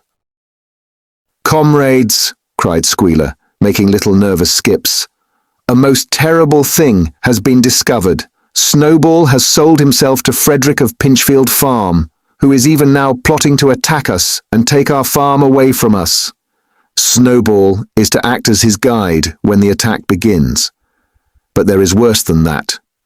We had thought that Snowball's rebellion was caused simply by his vanity and ambition. But we were wrong, comrades. Do you know what the real reason was? Snowball was in league with Jones from the very start. He was Jones's secret agent all the time. It has all been proved by documents which he left behind him and which we have only just discovered. To my mind, this explains a great deal, comrades. Did we not see for ourselves how he attempted, fortunately without success, to get us defeated and destroyed at the Battle of the Cowshed? The animals were stupefied. This was a wickedness far outdoing Snowball's destruction of the windmill. But it was some minutes before they could fully take it in. They all remembered, or thought they remembered, how they had seen Snowball charging ahead of them at the Battle of the Cowshed, how he had rallied and encouraged them at every turn, and how he had not paused for an instant even when the pellets from Jones's gun had wounded his back. At first it was a little difficult to see how this fitted in with his being on Jones's side. Even Boxer, who seldom asked questions, was puzzled. He lay down, tucked his forehoofs beneath him, shut his eyes, and with a hard effort managed to formulate his thoughts. "I do not believe that," he said. "Snowball fought bravely at the Battle of the Cowshed. I saw him myself. Did we not give him Animal Hero First Class immediately afterwards? That was our mistake, comrade. For we know now, it is all written down in the secret documents that we have found, that in reality he was trying to lure us to our doom. But he was wounded," said Boxer. "We all saw him running with blood." "That was part of the arrangement," cried Squealer. "Jones's shot only grazed him. I could show you this in his own writing if you were able to read it. The plot was for Snowball, at the critical moment, to give the signal for flight and leave the field to the enemy. And he very nearly succeeded. I will even say, comrades, he would have succeeded if it had not been for our heroic leader, Comrade Napoleon.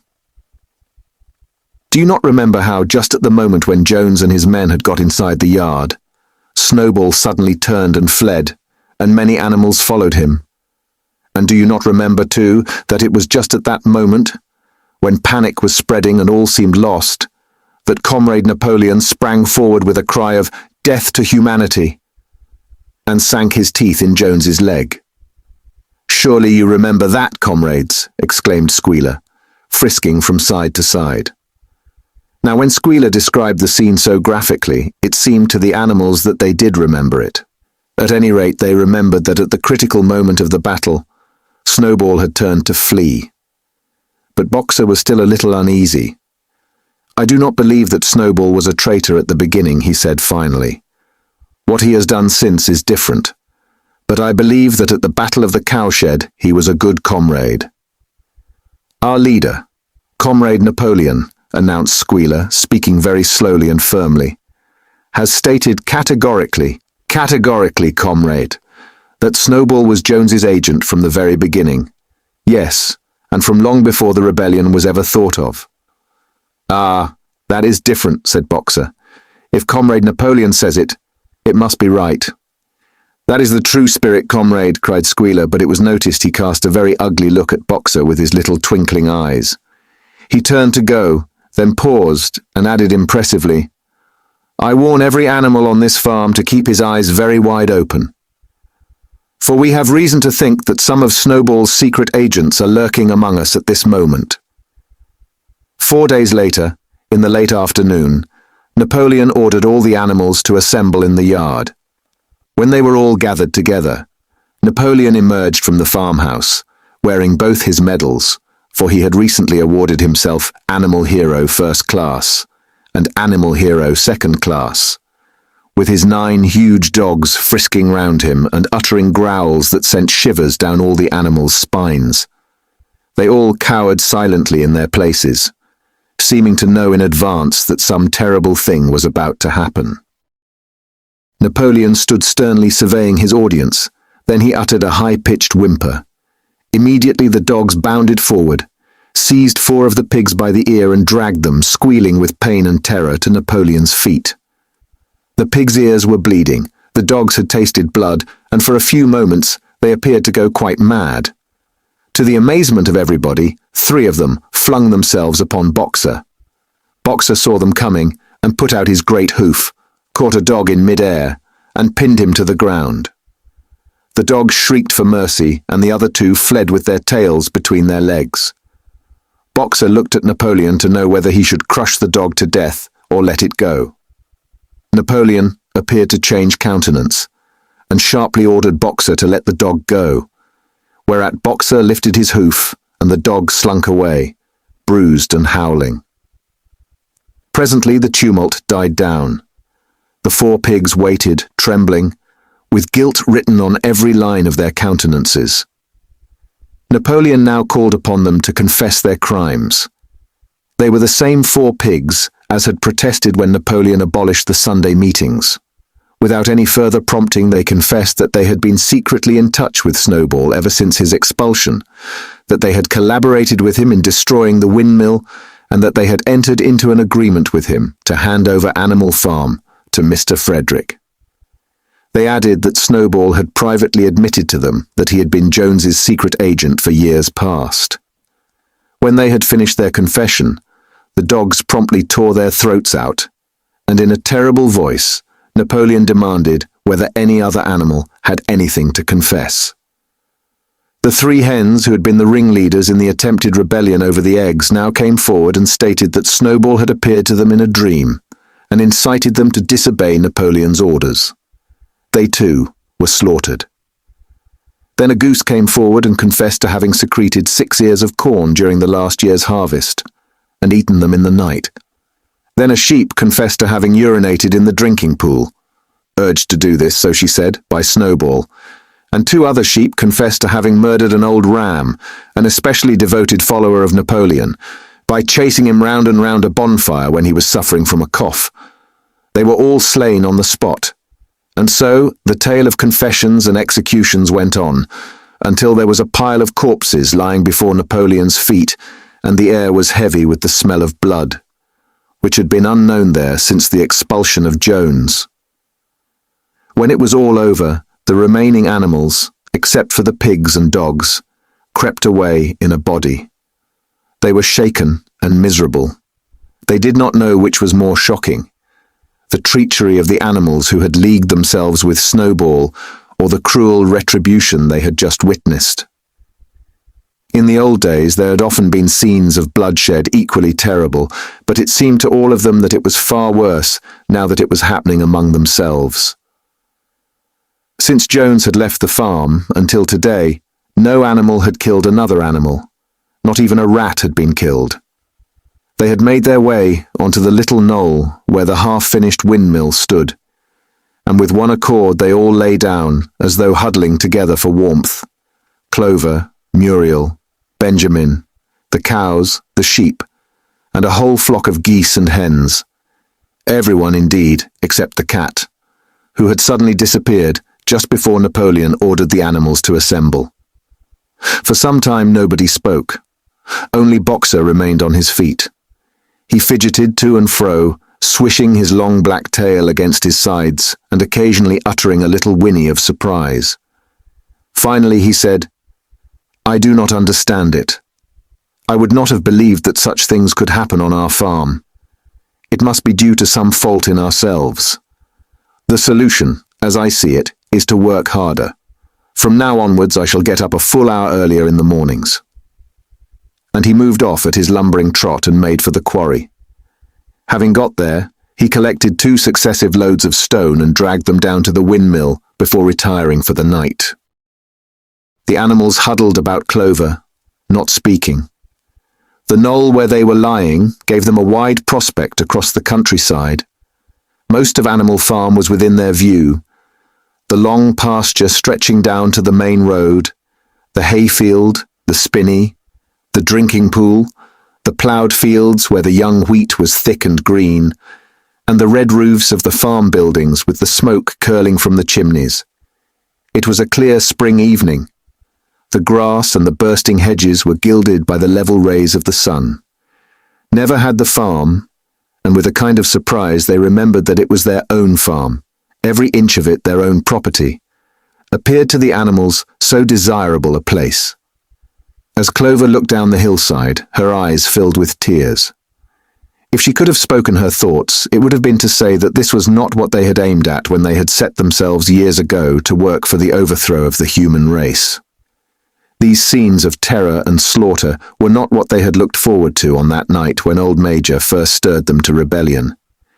If she herself had had any picture of the future, it had been of a society of animals set free from hunger and the whip, all equal, each working according to his capacity, the strong protecting the weak, as she had protected the lost brood of ducklings with her foreleg on the night of Major's speech.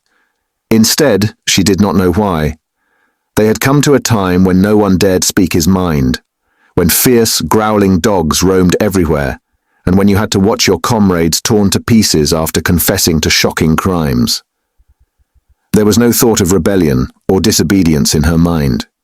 She knew that, even as things were, they were far better off than they had been in the days of Jones, and that before all else, it was needful to prevent the return of the human beings. Whatever happened, she would remain faithful, work hard, carry out the orders that were given to her, and accept the leadership of Napoleon. But still, it was not for this that she and all the other animals had hoped and toiled. It was not for this that they had built the windmill and faced the bullets of Jones's gun. Such were her thoughts, though she lacked the words to express them. At last, feeling this to be in some way a substitute for the words she was unable to find, she began to sing Beasts of England. The other animals sitting round her took it up, and they sang it 3 times over, very tunefully, but slowly and mournfully, in a way they had never sung it before. They had just finished singing it for the 3rd time when Squealer, attended by 2 dogs, approached them with the air of having something important to say. He announced that by a special decree of Comrade Napoleon, Beasts of England had been abolished. From now onwards it was forbidden to sing it. The animals were taken aback. "Why?" cried Muriel. "It's no longer needed, comrade," said Squealer stiffly. "Beasts of England" was the song of the rebellion. But the rebellion is now completed. The execution of the traitors this afternoon was the final act. The enemy, both external and internal, has been defeated. In Beasts of England, we expressed our longing for a better society in days to come. But that society has now been established. Clearly this song has no longer any purpose. Frightened though they were, some of the animals might possibly have protested. But at this moment, the sheep set up their usual bleating of 4 legs good, 2 legs bad, which went on for several minutes and put an end to the discussion. So, Beasts of England was heard no more. In its place, Minimus, the poet, had composed another song which began, Animal Farm, never through me shalt thou come to harm. And this was sung every Sunday morning after the hoisting of the flag. But somehow neither the words nor the tune ever seemed to the animals to come up to Beasts of England. Chapter 8. A few days later, when the terror caused by the executions had died down, some of the animals remembered, or thought they remembered, that the 6th commandment decreed, "No animal shall kill any other animal," and though no one cared to mention it in the hearing of the pigs or the dogs, it was felt that the killings which had taken place did not square with this. Clover asked Benjamin to read her the 6th commandment, and when Benjamin, as usual, said that he refused to meddle in such matters, she fetched Muriel. Muriel read the commandment for her. It ran, "No animal shall kill any other animal without cause." Somehow or other, the last two words had slipped out of the animal's memory, but they saw now that the commandment had not been violated, for clearly there was good reason for killing the traitors who had leagued themselves with Snowball. Throughout the year, the animals worked even harder than they had worked in the previous year. To rebuild the windmill, with walls twice as thick as before, and to finish it by the appointed date, together with the regular work of the farm, was a tremendous labour. There were times when it seemed to the animals that they worked longer hours and fed no better than they had done in Jones's day. On Sunday mornings, Squealer, holding down a long strip of paper with his trotter, would read out to them lists of figures proving that the production of every class of foodstuff had increased by 200%, 300%, or 500%, as the case might be. The animals saw no reason to disbelieve him, especially as they could no longer remember very clearly what conditions had been like before the rebellion. All the same, there were days when they felt that they would sooner have had less figures and more food. All orders were now issued through Squealer or one of the other pigs. Napoleon himself was not seen in public as often as once in a fortnight. When he did appear, he was attended not only by his retinue of dogs, but by a black cockerel who marched in front of him and acted as a kind of trumpeter, letting out a loud cock-a-doodle-doo before Napoleon spoke. Even in the farmhouse, it was said, Napoleon inhabited separate apartments from the others. He took his meals alone, with 2 dogs to wait upon him, and always ate from the Crown Derby dinner service, which had been in the glass cupboard in the drawing room. It was also announced that the gun would be fired every year on Napoleon's birthday, as well as on the other 2 anniversaries. Napoleon was now never spoken of simply as Napoleon. He was always referred to in formal style as our leader, Comrade Napoleon, and this pigs liked to invent for him such titles as Father of all animals, Terror of mankind, Protector of the sheepfold, Duckling's friend, and the like. In his speeches, Squealer would talk with the tears rolling down his cheeks of Napoleon's wisdom, the goodness of his heart, and the deep love he bore to all animals everywhere, even and especially the unhappy animals who still lived in ignorance and slavery on other farms.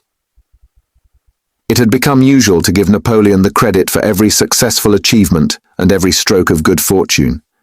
You would often hear one hen remark to another, "Under the guidance of our leader, Comrade Napoleon, I have laid 5 eggs in 6 days," or 2 cows, enjoying a drink at the pool, would exclaim, "Thanks to the leadership of Comrade Napoleon, how excellent this water tastes." The general feeling on the farm was well expressed in a poem entitled Comrade Napoleon, which was composed by Minimus and which ran as follows: "Friend of fatherless, fountain of happiness, lord of the swill bucket, oh how my soul is on fire when I gaze at thy calm and commanding eye, like the sun in the sky, Comrade Napoleon. Thou art the giver of all that thy creatures love, full belly twice a day, clean straw to roll upon, every beast, great or small, sleeps at peace in his stall, thou watchest over all. Comrade Napoleon.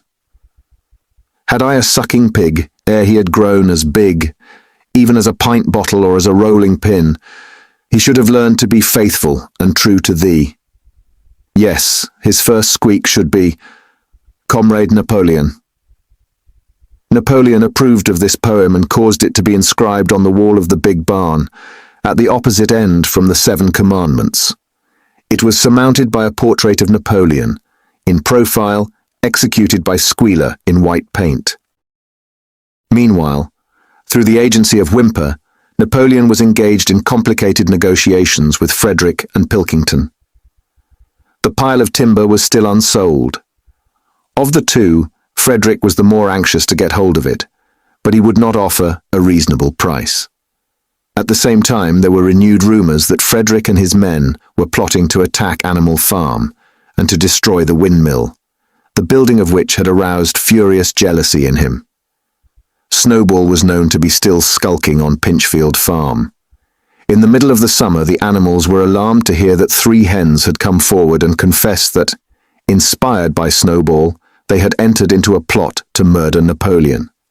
They were executed immediately, and fresh precautions for Napoleon's safety were taken. 4 dogs guarded his bed at night, 1 at each corner, and a young pig named Pink Eye was given the task of tasting all his food before he ate it, lest it should be poisoned. At about the same time, it was given out that Napoleon had arranged to sell the pile of timber to Mr. Pilkington. He was also going to enter into a regular agreement for the exchange of certain products between Animal Farm and Foxwood. The relations between Napoleon and Pilkington, though they were only conducted through whimper, were now almost friendly. The animals distrusted Pilkington as a human being, but greatly preferred him to Frederick, whom they both feared and hated. As the summer wore on and the windmill neared completion, the rumours of an impending treacherous attack grew stronger and stronger. Frederick, it was said, intended to bring against them 20 men, all armed with guns, and he had already bribed the magistrates and police, so that if he could once get hold of the title deeds of Animal Farm, they would ask no questions. Moreover, terrible stories were leaking out from Pinchfield about the cruelties that Frederick practiced upon his animals. He had flogged an old horse to death, he starved his cows, he had killed a dog by throwing it into the furnace. He amused himself in the evenings by making cocks fight with splinters of razor blade tied to their spurs. The animals' blood boiled with rage when they heard of these things being unto their comrades, and sometimes they clamoured to be allowed to go out in a body and attack Pinchfield Farm, drive out the humans, and set the animals free. But Squealer counselled them to avoid rash actions and trust in Comrade Napoleon's strategy. Nevertheless, feeling against Frederick continued to run high. One Sunday morning, Napoleon appeared in the barn and explained that he had never at any time contemplated selling the pile of timber to Frederick. He considered it beneath his dignity, he said, to have dealings with scoundrels of that description. The pigeons who were still sent out to spread tidings of the rebellion were forbidden to set foot anywhere on Foxwood, and were also ordered to drop their former slogan of death to humanity in favour of death to Frederick. In the late summer, yet another of Snowball's machinations was laid bare. The wheat crop was full of weeds, and it was discovered that on one of his nocturnal visits, Snowball had mixed weed seeds with the seed corn. A gander who had been privy to the plot had confessed his guilt to Squealer and immediately committed suicide by swallowing deadly nightshade berries. The animals now also learned that Snowball had never, as many of them had believed hitherto, received the order of Animal Hero, First Class. This was merely a legend which had been spread sometime after the Battle of the Cowshed by Snowball himself. So far from being decorated, he had been censured for showing cowardice in the battle. Once again, some of the animals heard this with a certain bewilderment, but Squealer was soon able to convince them that their memories had been at fault. In the autumn, by a tremendous, exhausting effort, for the harvest had to be gathered at almost the same time, the windmill was finished. The machinery had still to be installed, and Whymper was negotiating the purchase of it, but the structure was completed. In the teeth of every difficulty, in spite of inexperience, of primitive implements, of bad luck, and of Snowball's treachery, the work had been finished punctually to the very day. Tired out but proud, the animals walked round and round their masterpiece, which appeared even more beautiful in their eyes than when it had been built the first time. Moreover, the walls were twice as thick as before. Nothing short of explosives would lay them low this time. And when they thought of how they had laboured, what discouragements they had overcome, and the enormous difference that would be made in their lives when the sails were turning and the dynamos running, when they thought of all this, their tiredness forsook them, and they gambolled round and round the windmill, uttering cries of triumph. Napoleon himself, attended by his dogs and his cockerel, came down to inspect the completed work. He personally congratulated the animals on their achievement, and announced that the mill would be named Napoleon Mill. 2 days later, the animals were called together for a special meeting in the barn. They were struck dumb with surprise when Napoleon announced that he had sold the pile of timber to Frederick. Tomorrow Frederick's wagons would arrive and begin carting it away. Throughout the whole period of his seeming friendship with Pilkington, Napoleon had really been in secret agreement with Frederick. All relations with Foxwood had been broken off. Insulting messages had been sent to Pilkington. The pigeons had been told to avoid Pinchfield Farm and to alter their slogan from "Death to Frederick" to "Death to Pilkington." At the same time, Napoleon assured the animals that the stories of an impending attack on Animal Farm were completely untrue, and that the tales about Frederick's cruelty to his own animals had been greatly exaggerated. All these rumours had probably originated with Snowball and his agents. It now appeared that Snowball was not, after all, hiding on Pinchfield Farm, and in fact had never been there in his life. He was living, in considerable luxury, so it was said, at Foxwood, and had in reality been a pensioner of Pilkington for years past. The pigs were in ecstasies over Napoleon's cunning. By seeming to be friendly with Pilkington, he had forced Frederick to raise his price by £12. But the superior quality of Napoleon's mind, said Squealer, was shown in the fact that he trusted nobody, not even Frederick. Frederick had wanted to pay for the timber with something called a cheque, which it seemed was a piece of paper with a promise to pay written upon it. But Napoleon was too clever for him. He had demanded payment in real £5 notes, which were to be handed over before the timber was removed. Already Frederick had paid up, and the sum he had paid was just enough to buy the machinery for the windmill. Meanwhile, the timber was being carted away at high speed. When it was all gone, another special meeting was held in the barn for the animals to inspect Frederick's banknotes.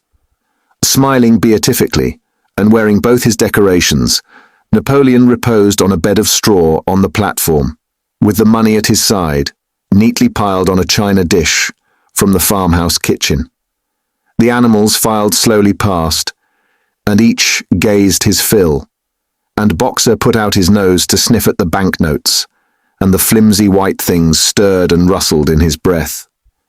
3 days later, there was a terrible hullabaloo. Whymper, his face deadly pale, came racing up the path on his bicycle, flung it down in the yard, and rushed straight into the farmhouse. The next moment, a choking roar of rage sounded from Napoleon's apartments. The news of what had happened sped round the farm like wildfire. The banknotes were forgeries. Frederick had got the timber for nothing.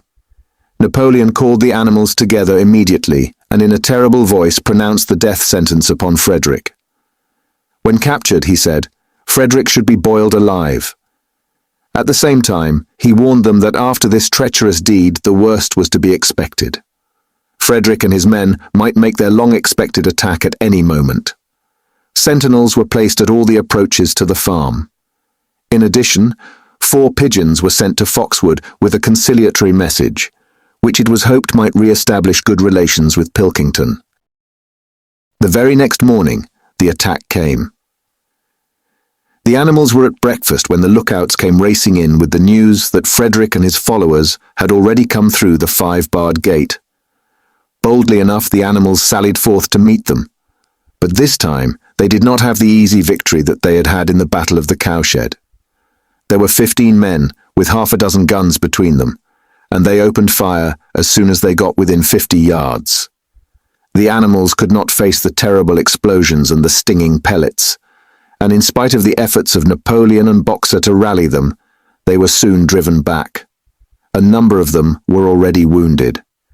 They took refuge in the farm buildings and peeped cautiously out from chinks and knotholes. The whole of the big pasture, including the windmill, was in the hands of the enemy. For the moment, even Napoleon seemed at a loss. He paced up and down without a word, his tail rigid and twitching. Wistful glances were sent in the direction of Foxwood. If Pilkington and his men would help them, the day might yet be won. But at this moment, the 4 pigeons, who had been sent out on the day before, returned, one of them bearing a scrap of paper from Pilkington.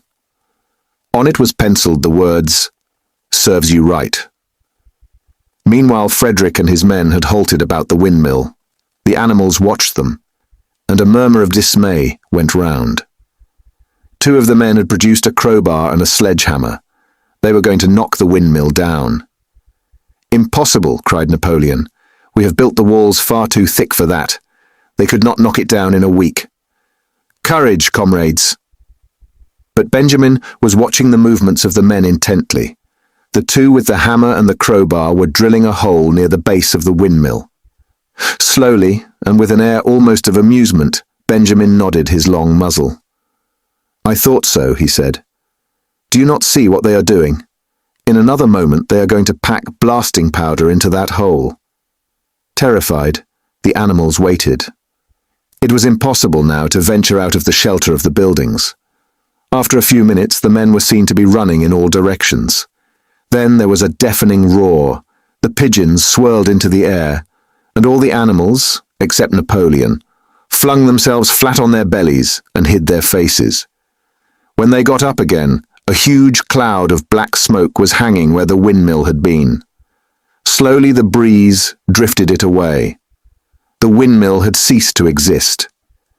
At this sight, the animals' courage returned to them. The fear and despair they had felt a moment earlier were drowned in their rage against this vile, contemptible act. A mighty cry for vengeance went up, and without waiting for further orders, they charged forth in a body and made straight for the enemy. This time they did not heed the cruel pellets that swept over them like hail. It was a savage, bitter battle. The men fired again and again, and when the animals got to close quarters, lashed out with their sticks and their heavy boots. A cow, 3 sheep, and 2 geese were killed, and nearly everyone was wounded. Even Napoleon, who was directing operations from the rear, had the tip of his tail chipped by a pellet. But the men did not go unscathed either. 3 of them had their heads broken by blows from Boxer's hooves. Another was gored in the belly by a cow's horn. Another had his trousers nearly torn off by Jessie and Bluebell. And when the 9 dogs of Napoleon's own bodyguard, whom he had instructed to make a detour under cover of the hedge, suddenly appeared on the men's flank, baying ferociously, panic overtook them. They saw that they were in danger of being surrounded. Frederick shouted to his men to get out while the going was good, and the next moment the cowardly enemy was running for dear life. The animals chased them right down to the bottom of the field, and got in some last kicks at them as they forced their way through the thorn hedge. They had won, but they were weary and bleeding. Slowly they began to limp back towards the farm. The sight of their dead comrades stretched upon the grass moved some of them to tears, and for a little while they halted in sorrowful silence at the place where the windmill had once stood. Yes, it was gone. Almost the last trace of their labor was gone. Even the foundations were partially destroyed, and in rebuilding it they could not this time, as before, make use of the fallen stones. This time the stones had vanished too. The force of the explosion had flung them to distances of hundreds of yards. It was as though the windmill had never been. As they approached the farm, Squealer, who had unaccountably been absent during the fighting, came skipping towards them, whisking his tail and beaming with satisfaction. And the animals heard, from the direction of the farm buildings, the solemn booming of a gun. "What is that gun firing for?" said Boxer. "To celebrate our victory," cried Squealer. "What victory?" said Boxer. His knees were bleeding. He had lost a shoe and split his hoof, and a dozen pellets had lodged themselves in his hind leg. "What victory, comrade? Have we not driven the enemy off our soil, the sacred soil of Animal Farm? But they have destroyed the windmill, and we had worked on it for 2 years. What matter? We will build another windmill. We will build 6 windmills if we feel like it. You do not appreciate, comrade, the mighty thing that we have done. The enemy was in occupation of this very ground that we stand upon, and now, thanks to the leadership of Comrade Napoleon, we have won every inch of it back again." "Then we have won back what we had before," said Boxer. "That is our victory," said Squealer. They limped into the yard. The pellets under the skin of Boxer's legs smarted painfully. He saw ahead of him the heavy labor of rebuilding the windmill from the foundations, and already in imagination he braced himself for the task. But for the first time it occurred to him that he was 11 years old, and that perhaps his great muscles were not quite what they had once been. But when the animals saw the green flag flying and heard the gun firing again, 7 times it was fired in all, and heard the speech that Napoleon made, congratulating them on their conduct, it did seem to them, after all, that they had won a great victory. The animals slain in the battle were given a solemn funeral. Boxer and Clover pulled the wagon which Squealer came out to make another announcement. As his last act upon earth, Comrade Napoleon had pronounced a solemn decree. The drinking of alcohol was to be punished by death. By the evening, however, Napoleon appeared to be somewhat better, and the following morning Squealer was able to tell them that he was well on the way to recovery. By the evening of that day, Napoleon was back at work, and on the next day it was learned that he had instructed Whymper to purchase in Willingdon some booklets on brewing and distilling. A week later, Napoleon gave orders that the small paddock beyond the orchard, which it had previously been intended to set aside as a grazing ground for animals who were past work, was to be ploughed up. It was given out that the pasture was exhausted and needed reseeding, but it soon became known that Napoleon intended to sow it with barley. About this time, there occurred a strange incident which hardly anyone was able to understand.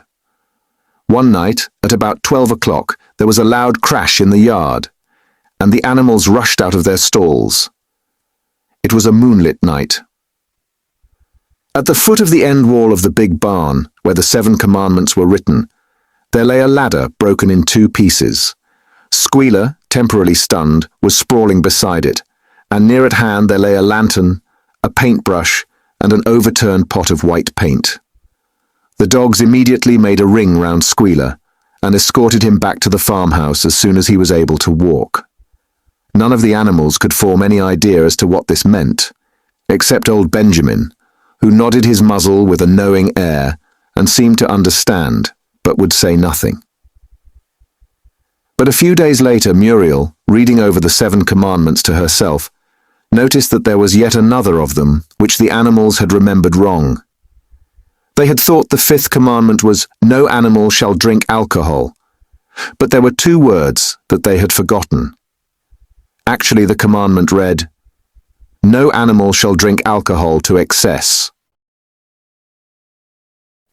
Chapter 9. Boxer's split hoof was a long time in healing. They had started the rebuilding of the windmill the day after the victory celebrations were ended. Boxer refused to take even a day off work, and made it a point of honor not to let it be seen that he was in pain. In the evenings, he would admit privately to Clover that the hoof troubled him a great deal. Clover treated the hoof with poultices of herbs which she prepared by chewing them, and both she and Benjamin urged Boxer to work less hard. "A horse's lungs do not last forever," she said to him.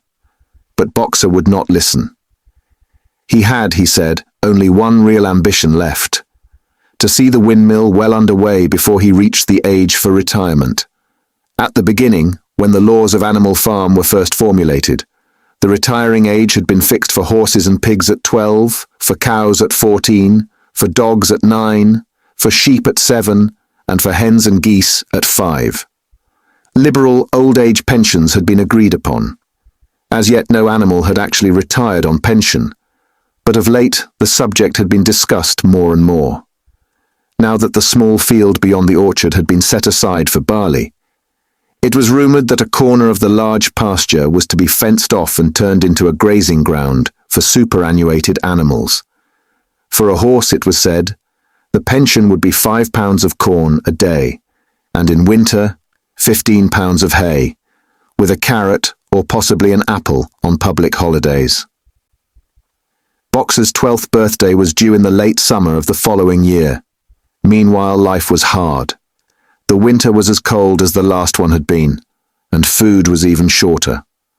Once again, all rations were reduced, except those of the pigs and the dogs. A too rigid equality in rations, Squealer explained, would have been contrary to the principles of animalism. In any case, he had no difficulty in proving to the other animals that they were not in reality short of food, whatever the appearances might be. For the time being, certainly, it had been found necessary to make a readjustment of rations. Squealer always spoke of it as a readjustment, never as a reduction. But in comparison with the days of Jones, the improvement was enormous. Reading out the figures in a shrill, rapid voice, he proved to them in detail that they had more oats, more hay, more turnips than they had had in Jones's day, that they worked shorter hours, that their drinking water was of better quality, that they lived longer, that a larger proportion of their young ones survived infancy, and that they had more straw in their stalls, and suffered less from fleas. The animals believed every word of it. Truth to tell, Jones and all he stood for had almost faded out of their memories. They knew that life nowadays was harsh and bare, that they were often hungry and often cold, and that they were usually working when they were not asleep. But doubtless it had been worse in the old days. They were glad to believe so. Besides, in those days they had been slaves, and now they were free. And that made all the difference, as Squealer did not fail to point out. There were many more mouths to feed now. In the autumn, the 4 sows had all littered about simultaneously, producing 31 young pigs between them. The young pigs were piebald, and as Napoleon was the only boar on the farm, it was possible to guess at their parentage. It was announced that later, when bricks and timber had been purchased, a schoolroom would be built in the farmhouse garden. For the time being, the young pigs were given their instruction by Napoleon himself in the farmhouse kitchen. They took their exercise in the garden and were discouraged from playing with the other young animals. About this time, too, it was laid down as a rule that when a pig and any other animal met on the path, the other animal must stand aside, and also that all pigs, of whatever degree, were to have the privilege of wearing green ribbons on their tails on Sundays. The farm had had a fairly successful year, but was still short of money. There were the bricks, sand and lime for the schoolroom to be purchased, and it would also be necessary to begin saving up again for the machinery for the windmill.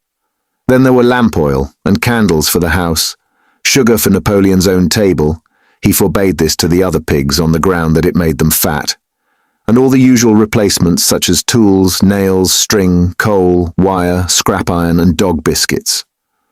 A stump of hay and part of the potato crop were sold off, and the contract for eggs was increased to 600 a week, so that year the hens barely hatched enough chicks to keep their numbers at the same level. Rations, reduced in December, were reduced again in February, and lanterns in the stalls were forbidden to save oil. But the pigs seemed comfortable enough, and in fact were putting on weight if anything. One afternoon in late February, a warm, rich, appetizing scent, such as the animals had never smelt before, wafted itself across the yard from the little brewhouse, which had been disused in Jones's time and which stood beyond the kitchen. Someone said it was the smell of cooking barley. The animals sniffed the air hungrily and wondered whether a warm mash was being prepared for their supper. But no warm mash appeared, and on the following Sunday it was announced that from now onwards all barley would be reserved for the pigs. The field beyond the orchard had already been sown with barley, and the news soon leaked out that every pig was now receiving a ration of a pint of beer daily, with half a gallon for Napoleon himself, which was always served to him in the Crown Derby soup tureen. But if there were hardships to be borne, they were partly offset by the fact that life nowadays had a greater dignity than it had had before. There were more songs, more speeches, more processions. Napoleon had commanded that once a week there should be held something called a spontaneous demonstration, the object of which was to celebrate the struggles and triumphs of Animal Farm. At the appointed time, the animals would leave their work and march round the precincts of the farm in military formation, with the pigs leading, then the horses, then the cows, then the sheep, and then the poultry. The dogs flanked the procession, and at the head of all marched Napoleon's black cockerel. Boxer and Clover always carried between them a green banner marked with the hoof and the horn, and the caption, "Long live Comrade Napoleon." Afterwards there were recitations of poems composed in Napoleon's honor, and a speech by Squealer giving particulars of the latest increases in the production of foodstuffs. and on occasion a shot was fired from the gun. The sheep were the greatest devotees of the spontaneous demonstration, and if anyone complained, as a few animals sometimes did, when no pigs or dogs were near, that they wasted time and meant a lot of standing about in the cold, the sheep were sure to silence him with a tremendous bleating of 4 legs good, 2 legs bad. But by and large, the animals enjoyed these celebrations. They found it comforting to be reminded that, after all, they were truly their own masters, and that the work they did was for their own benefit. So that what with the songs, the processions, squealers' lists of figures, the thunder of the gun, the crowing of the cockerel, and the fluttering of the flag, they were able to forget that their bellies were empty, at least part of the time. In April, Animal Farm was proclaimed a republic, and it became necessary to elect a president. There was only one candidate, Napoleon, who was elected unanimously. On the same day, it was given out that fresh documents had been discovered, which revealed further details about Snowball's complicity with Jones. It now appeared that Snowball had not, as the animals had previously imagined, merely attempted to lose the Battle of the Cowshed by means of a stratagem, but had been openly fighting on Jones's side. In fact, it was he who had actually been the leader of the human forces, and had charged into battle with the words, "Long live humanity," on his lips. The wounds on Snowball's back, which a few of the animals still remembered to have seen, had been inflicted by Napoleon's teeth. In the middle of the summer, Moses the raven suddenly reappeared on the farm, after an absence of several years. He was quite unchanged, still did no work, and talked in the same strain as ever about Sugar Candy Mountain. He would perch on a stump, flap his black wings, and talk by the hour to anyone who would listen. "Up there, comrades," he would say solemnly, pointing to the sky with his large beak. "Up there, just on the other side of that dark cloud that you can see, there it lies, Sugar Candy Mountain, that happy country where we poor animals shall rest forever from our labors." He even claimed to have been there on one of his higher flights, and to have seen the everlasting fields of clover and the linseed cake and lump sugar growing on the hedges. Many of the animals believed him. Their lives now, they reasoned, were hungry and laborious. Was it not right and just that a better world should exist somewhere else? A thing that was difficult to determine was the attitude of the pigs towards Moses.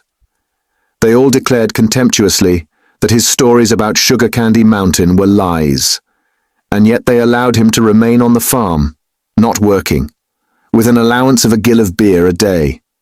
After his hoof had healed up, Boxer worked harder than ever. Indeed, I've seen him gallop. "Quick, quick," he shouted. "Come at once. They're taking Boxer away." Without waiting for orders from the pig, the animals broke off the work and raced back to the farm buildings. Sure enough, there in the yard was a large closed van, drawn by 2 horses, with lettering on its side, and a sly-looking man in a low-crowned bowler hat sitting on the driver's seat. And Boxer's stall was empty. The animals crowded round the van. "Goodbye, Boxer," they chorused. "Goodbye." "Fools, fools," shouted Benjamin, prancing round them and stamping the earth with his small hooves. "Fools, do you not see what is written on the side of that van?" That gave the animals pause, and there was a hush. Muriel began to spell out the words. But Benjamin pushed her aside, and in the midst of a deadly silence he read, "Alfred Simmons, horse slaughterer and glue boiler, Willingdon. Dealer in hides and bone meal, kennels supplied." "Do you not understand what that means? They are taking Boxer to the knackers." A cry of horror burst from all the animals. At this moment the man on the box whipped up his horses, and the van moved out of the yard at a smart trot. All the animals followed, crying out at the tops of their voices. Clover forced her way to the front. The van began to gather speed. Clover tried to stir her stout limbs to a gallop, and achieved a canter. "Boxer!" she cried. "Boxer! Boxer! Boxer!" And just at this moment, as though he had heard the uproar outside, Boxer's face, with the white stripe down his nose, appeared at the small window at the back of the van. "Boxer!" cried Clover in a terrible voice. "Boxer, get out! Get out quickly! They're taking you to your death!" All the animals took up the cry of, "Get out, Boxer, get out!" But the van was already gathering speed and drawing away from them. It was uncertain whether Boxer had understood what Clover had said, but a moment later his face disappeared from the window, and there was the sound of a tremendous drumming of hooves inside the van. He was trying to kick his way out. The time had been when a few kicks from Boxer's hooves would have smashed the van to matchwood, but alas, his strength had left him, and in a few moments the sound of drumming hooves grew fainter and died away. In desperation, the animals began appealing to the two horses which drew the van to stop. "Comrades, comrades," they shouted, "don't take your own brother to his death." But the stupid brutes, too ignorant to realize what was happening, merely set back their ears and quickened their pace. Boxer's face did not reappear at the window. Too late, someone thought of racing ahead and shutting the 5-barred gate, but in another moment the van was through it and rapidly disappearing down the road. Boxer was never seen again. 3 days later, it was announced that he had died in the hospital at Willingdon, in spite of receiving every attention a horse could have. Squealer came to announce the news to the others. He had, he said, been present during Boxer's last hours. "It was the most affecting sight I have ever seen," said Squealer, lifting his trotter and wiping away a tear. "I was at his bedside at the very last, and at the end, almost too weak to speak, he whispered in my ear that his sole sorrow was to have passed on before the windmill was finished. 'Forward, comrades,' he whispered. 'Forward in the name of the rebellion. Long live Animal Farm. Long live Comrade Napoleon. Napoleon is always right.' Those were his very last words, comrades." Here, Squealer's demeanor suddenly changed. He fell silent for a moment, and his little eyes darted suspicious glances from side to side before he proceeded. It had come to his knowledge, he said, that a foolish and wicked rumor had been circulated at the time of Boxer's removal. Some of the animals had noticed that the van which took Boxer away was marked Horse Slaughterer, and had actually jumped to the conclusion that Boxer was being sent to the knackers. It was almost unbelievable, said Squealer, that any animal could be so stupid.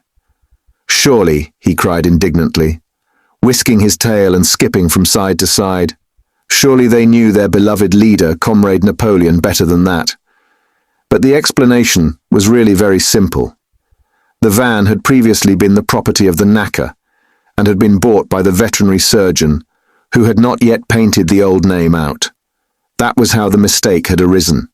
The animals were enormously relieved to hear this, and when Squealer went on to give further graphic details of Boxer's deathbed, the admirable care he had received, and the expensive medicines for which Napoleon had paid without a thought as to the cost, their last doubts disappeared, and the sorrow that they felt for their comrade's death was tempered by the thought that at least he had died happy.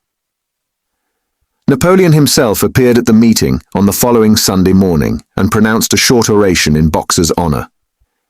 It had not been possible, he said, to bring back their lamented comrade's remains for interment on the farm, but he had ordered a large wreath to be made from the laurels in the farmhouse garden and sent down to be placed on Boxer's grave. And in a few days' time, the pigs intended to hold a memorial banquet in Boxer's honor.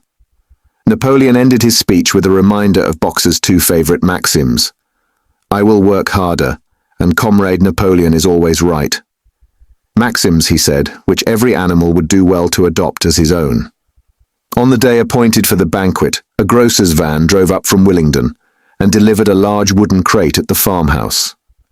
That night, there was the sound of uproarious singing, which was followed by what sounded like a violent quarrel, and ended at about 11 o'clock with a tremendous crash of glass.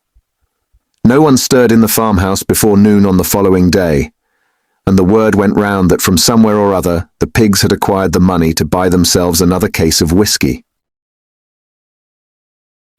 Chapter 10. Years passed. The seasons came and went. The short animal lives fled by. A time came when there was no one who remembered the old days before the rebellion, except Clover, Benjamin, Moses the raven, and a number of the pigs. Muriel was dead, Bluebell, Jessie, and Pincher were dead. Jones too was dead. He had died in an inebriate's home in another part of the country. Snowball was forgotten. Boxer was forgotten, except by the few who had known him. Clover was an old stout mare now, stiff in the joints and with a tendency to rheumy eyes. She was 2 years past the retiring age, but in fact no animal had ever actually retired. The talk of setting aside a corner of the pasture for superannuated animals had long since been dropped.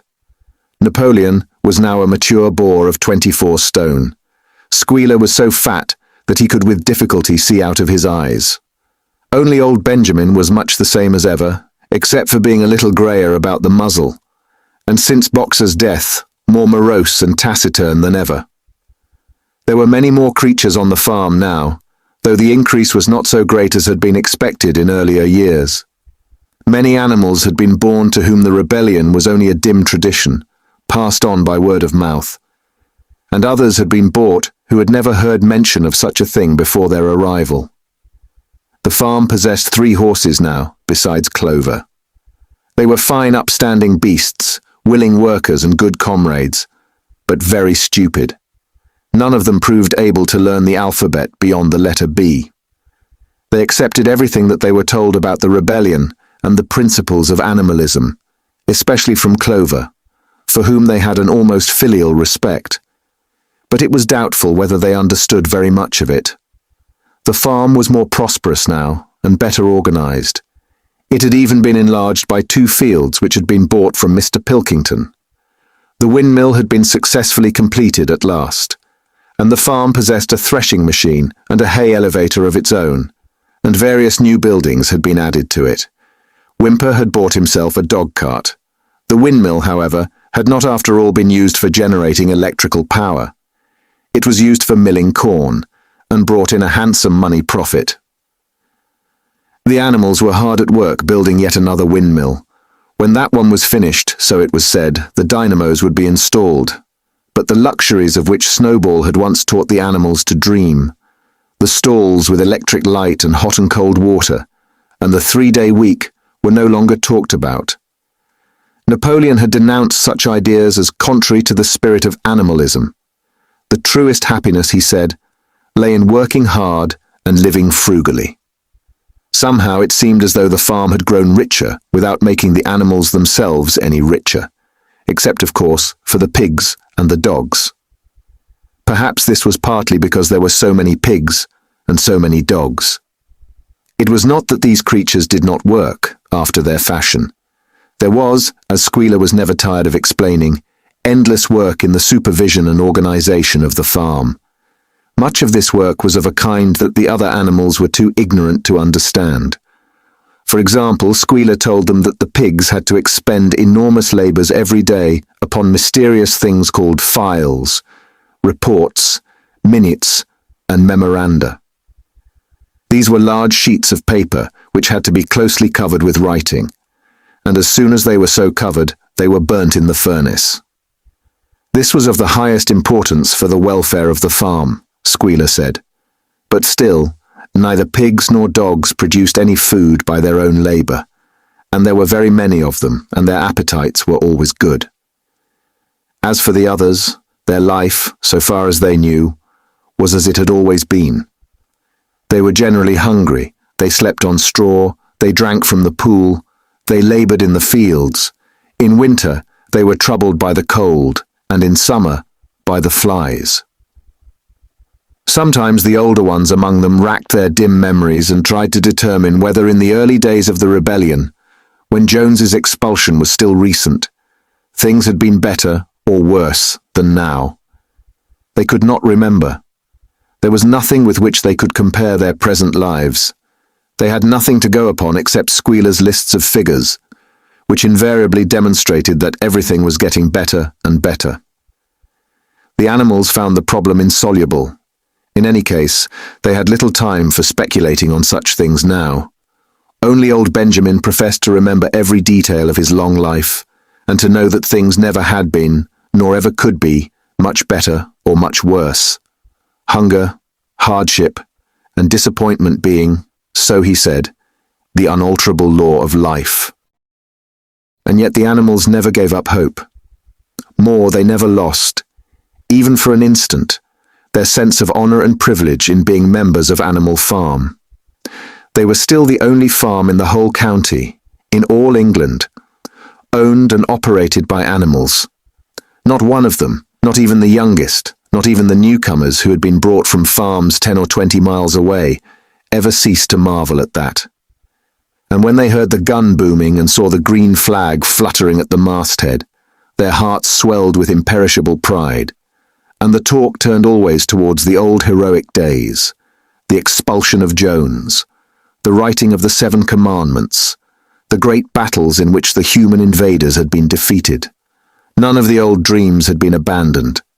The Republic of the Animals which Major had foretold, when the green fields of England should be untrodden by human feet, was still believed in. Someday it was coming. It might not be soon. It might not be within the lifetime of any animal now living, but still it was coming.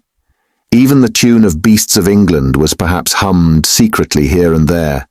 At any rate, it was a fact that every animal on the farm knew it, though no one would have dared to sing it aloud. It might be that their lives were hard and that not all of their hopes had been fulfilled, but they were conscious that they were not as other animals. If they went hungry, it was not from feeding tyrannical human beings. If they worked hard, at least they worked for themselves. No creature among them went upon 2 legs. No creature called any other creature master. All animals were equal. One day in early summer, Squealer ordered the sheep to follow him and led them out to a piece of waste ground at the other end of the farm, which had become overgrown with birch saplings. The sheep spent the whole day there browsing at the leaves under Squealer's supervision. In the evening he returned to the farmhouse himself, but, as it was warm weather, told the sheep to stay where they were. It ended by their remaining there for a whole week, during which time the other animals saw nothing of them. Squealer was with them for the greater part of every day. He was, he said, teaching them to sing a new song, for which privacy was needed. It was just after the sheep had returned, on a pleasant evening when the animals had finished work and were making their way back to the farm buildings, that the terrified neighing of a horse sounded from the yard. Startled, the animals stopped in their tracks. It was Clover's voice. She neighed again, and all the animals broke into a gallop and rushed into the yard. Then they saw what Clover had seen. It was a pig walking on his hind legs. Yes, it was Squealer. A little awkwardly, as though not quite used to supporting his considerable bulk in that position, but with perfect balance, he was strolling across the yard. And a moment later, out from the door of the farmhouse came a long file of pigs, all walking on their hind legs. Some did it better than others. 1 or 2 were even a trifle unsteady and looked as though they would have liked the support of a stick, but every one of them made his way right round the yard successfully. And finally there was a tremendous baying of dogs and a shrill crowing from the black cockerel, and out came Napoleon himself, majestically upright, casting haughty glances from side to side, and with his dogs gambolling round him. He carried a whip in his trotter. There was a deadly silence. Amazed, terrified, huddling together, the animals watched the long line of pigs march slowly round the yard. It was as though the world had turned upside down.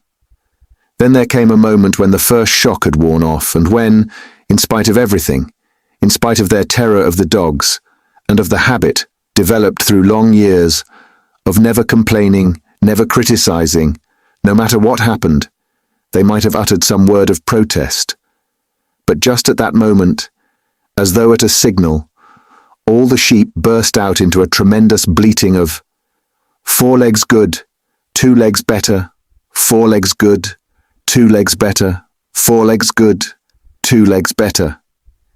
It went on for 5 minutes without stopping, and by the time the sheep had quieted down, the chance to utter any protest had passed, for the pigs had marched back. into the farmhouse.